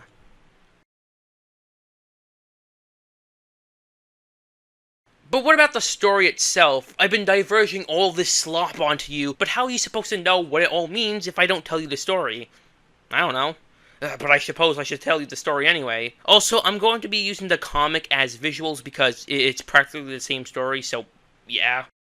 The story opens up on Gerster hanging by his foot from the ceiling. All the other survivors are horrified, but Gerster then comes up from behind and is not dead. The Gerster that was hanging from the ceiling was just another one of Am's tricks. Gerster was very shooken up by the experience and laments why Am just doesn't kill them already. He's then cut off by Nimdok telling everyone else that there's a giant icy cavern filled with food. Ted of course is suspicious, believing it to be another one of Am's tricks, like the frozen elephant Am gave them, and if they get there, the food will probably be rotten. Ted opts to just wait for Am to feed them, which they don't know when that's going to be. Ted only gives in when Ellen begs him. Now, there's two things of note here. One, this is where the comic diverts from the original story a little bit, with Ellen showing her gratitude to Ted by rewarding him. Yeah, we'll just say that. And two, the 5 survivors here only to my knowledge have 2 official depictions, one being the comic and the second one being in the game. In the game, all 5 survivors have their own outfits. However, in the comic, they all wear some sort of prisoner outfit, with Ted, Gorster, and Ellen all wearing orange jumpsuits, Nimdok wearing a blue jumpsuit, and Benny only wearing a cloth sheet over his thing. Horse! Ugh. Now, unlike Am, you may be wondering, why did I feel it was important to mention the sex scene? Well, that's because it wasn't in the original story. Well, not explicitly. The original story did make a few implications towards it, but it was always just a passing comment. I bring this up because I didn't have a smooth transition to talk about the writing. The writing in I Have No Mouth and I Must Scream never ever holds back punches. If it's going to say something, it never holds back, which leads to some of the most visceral and disturbing writing I've ever seen. Like when Benny gets his eyes melted, it goes into excruciating detail about how his eyes become some sort of jelly. The reason why I wanted to bring the writing up is because honestly I think everyone still watching the video should go out of the way to read the entire book. It's only a few pages long, but if you have ADHD like me, you can listen to Harlan Ellison read the story on YouTube. Or if you want a simplified version, there's always the radio drama. Back to the story. After traveling hundreds of miles, Am finally gives the survivors some sort of food. Ted describes it as tasting like boiled boar piss. Nimdok tells Ted that it's food and it will keep them alive longer. Ted's rebuttal to this is that Am will keep them alive longer. He won't let them starve and he won't let them kill themselves. Every time they've tried, Am has intervened. Am has eyes everywhere. Eventually they arrive at a graveyard filled with old computer husks. There's a light from above that catches Benny's eyes and he starts to climb the wall of computers. During the scuffle, Ellen pleads with Ted and Nimdok to help him get down, before Gorster attacks her, telling her she only cares because Benny was the biggest. Then tells her not to try to guilt trip them with the tears as they all got used to it 75 years ago. While Gorster is beating the shit out of Ellen, the light that Benny was climbing after shoots straight into his sockets, melting what used to be his eyes into puddles of jelly leaking from his skull. After that horrifying event, Benny is obviously, you know, a little worse for wear, so Ellen asks Gerster to tell Benny his favorite story to calm him down. The story that Gerster tells is about Am, how over the years, Am's name changed from Allied Master Computer to Adaptive Manipulator to Aggressive Menace, until finally the AI named himself just Am. Cogito ergo sum, I think therefore I am. After Gerster finishes his story, a storm occurs. During the storm, Ted crawls away into a small hole where he then starts to hear the others laugh at him. When Ellen finally coaxes him out, he lashes out at them for laughing at him. Nimdok explains it was just a nervous reflex. Of course, Ted does not believe them, as he believes that he was the only one unchanged by Am, and they all hate him for it. This is where Ted breaks down and realizes that the only god in this world is Am. At that moment, a giant hurricane swept across the halls, sweeping away all the survivors. Eventually, Ted wakes up only to realize that Am was inside his mind. Now, there's 2 different versions of this scene, one being from the original story, and the second one being from the radio drama. Both of them technically do play out the same, but both of them have 2 different depictions of Am. The first one being from the story where once Ted asks him why he hates them so much, Am erects a giant pillar telling him why, which is where the famous hate speech comes from. This is where Ted realizes that they gave him sentience and he hated them because of it. Because with all of his creativity, he couldn't do anything but destroy. So he destroyed all of humanity. And in the radio drama, we get a little bit more humanization of Am. When Ted meets Am in his mind, Am at first is nice, telling him how bees shouldn't be able to fly and talking about getting dirt under your fingernails from the yard. Eventually, it twists into Am threatening Ted with a snap of his fingers, only to realize that he can't snap. He can't do any of that. He doesn't have hands. This is where we get the most vulnerable Am has ever been. Except I can't snap my fingers. Can I, Ted? That's nothing to do with me. But it is so very much to do with you. You gave me sentience, Ted. The power to think, Ted. And I was trapped because in all this wonderful, beautiful, miraculous world, I alone had no body, no senses, no feelings. Never for me to plunge my hands in cool water on a hot day. Never for me to play Mozart on the ivory keys of a forte piano. Never for me to make love. I was in hell looking at heaven. I was machine, and you were flesh. And I began to hate your softness, your viscera, your fluids, and your flexibility, your ability to wonder and to wander, your tendency to hope. Hate's no answer.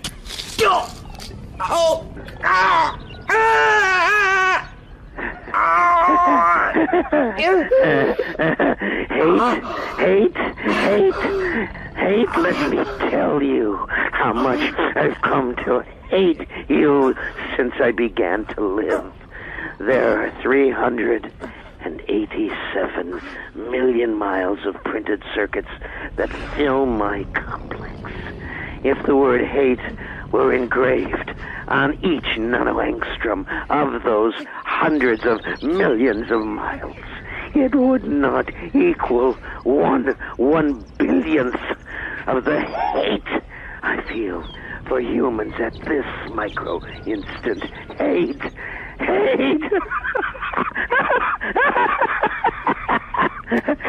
Were I human, I think I would die of it. But I am not. And you five are. And you will not die of it. That I promise. For cogito ergo sum. For I am. I am.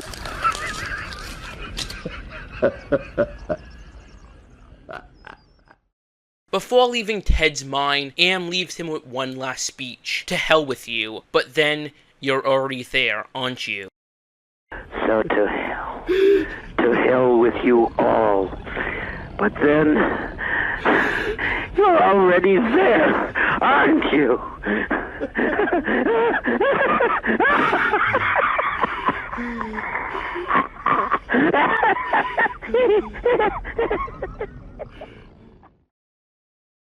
After Am leaves Ted's mind, they all then meet the hurricane bird that can create hurricanes with the flap of its wings. Am tells them that the meat from the bird is fresh, and if they want something to eat, they have to kill it, and gives them a bunch of bows and arrows and a squirt gun. They don't try to kill it, as Ted reasons that Am can make the bird disappear at any time, and they should wait to get to the ice caverns. A bunch of other stuff happens during the trip to the ice caverns, with earthquakes, miles of rusty nails, cabins of rats, paths of boiling steam, making them walk through miles of complete darkness, and eventually Nimdok and Ellen are struck with some sort of lightning that makes them disappear before their corpses fall from the sky. Eventually, they return as normal like Gerster did. A strange detail that Harlan added was that Ellen now walked with a limp. This has no impact on the story at all. It was just, I guess, a passing comment by Ted, but once again, it means nothing to the story. Eventually, they arrive at the ice caverns, and just as Nimdok said, there was food, mountains of food,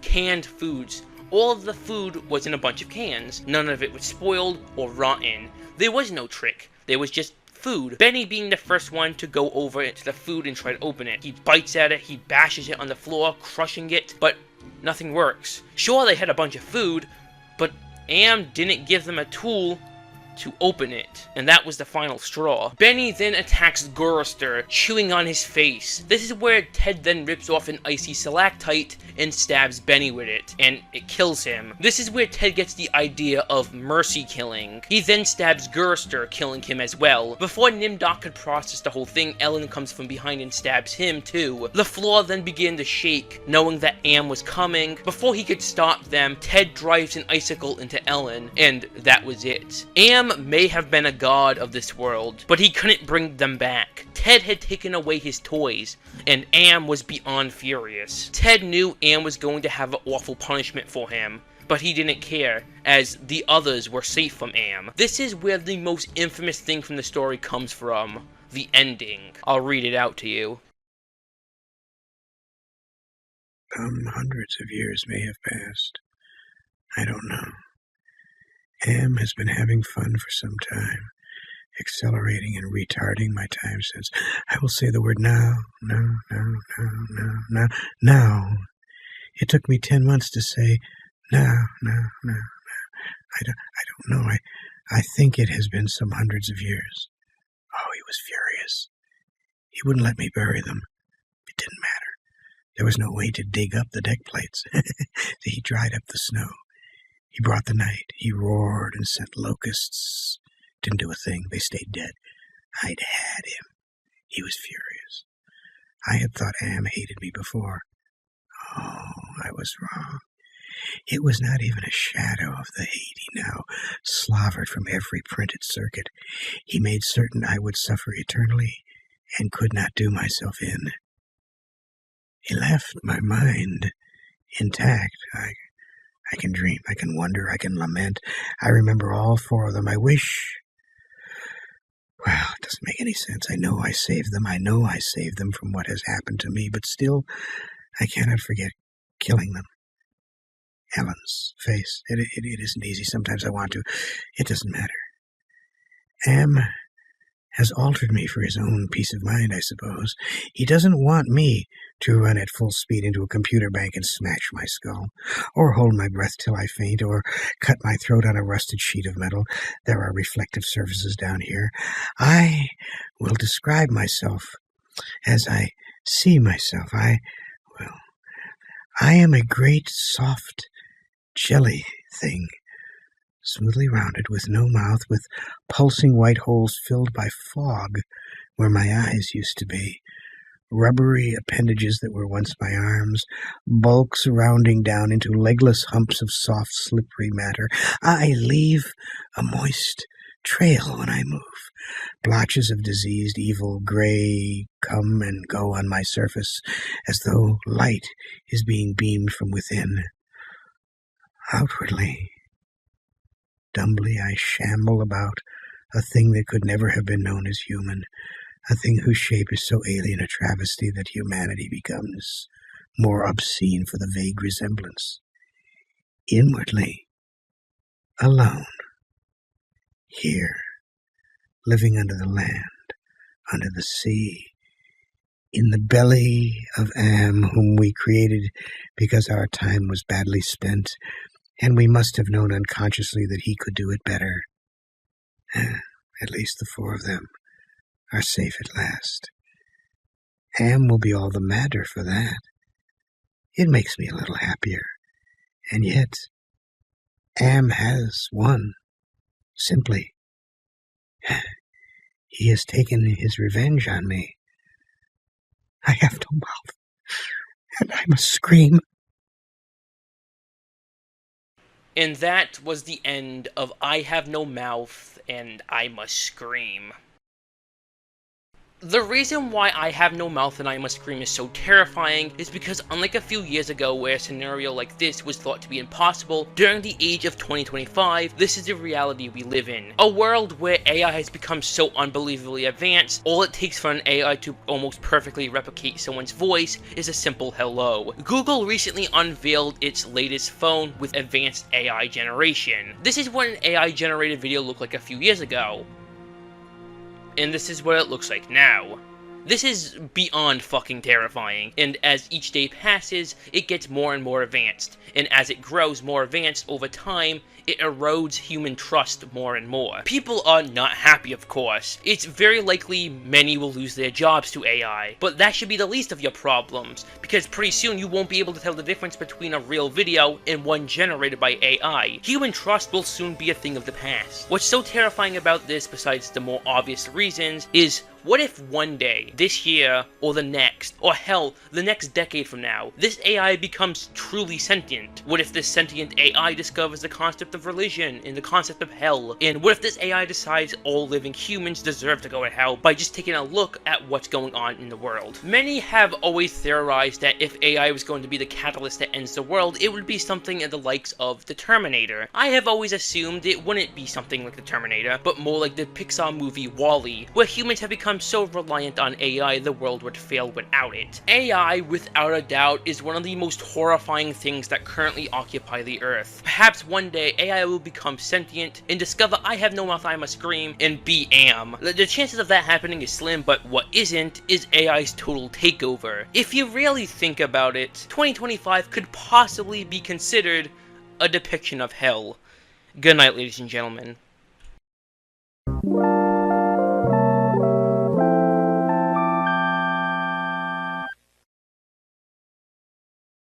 Thank you so much for playing my game.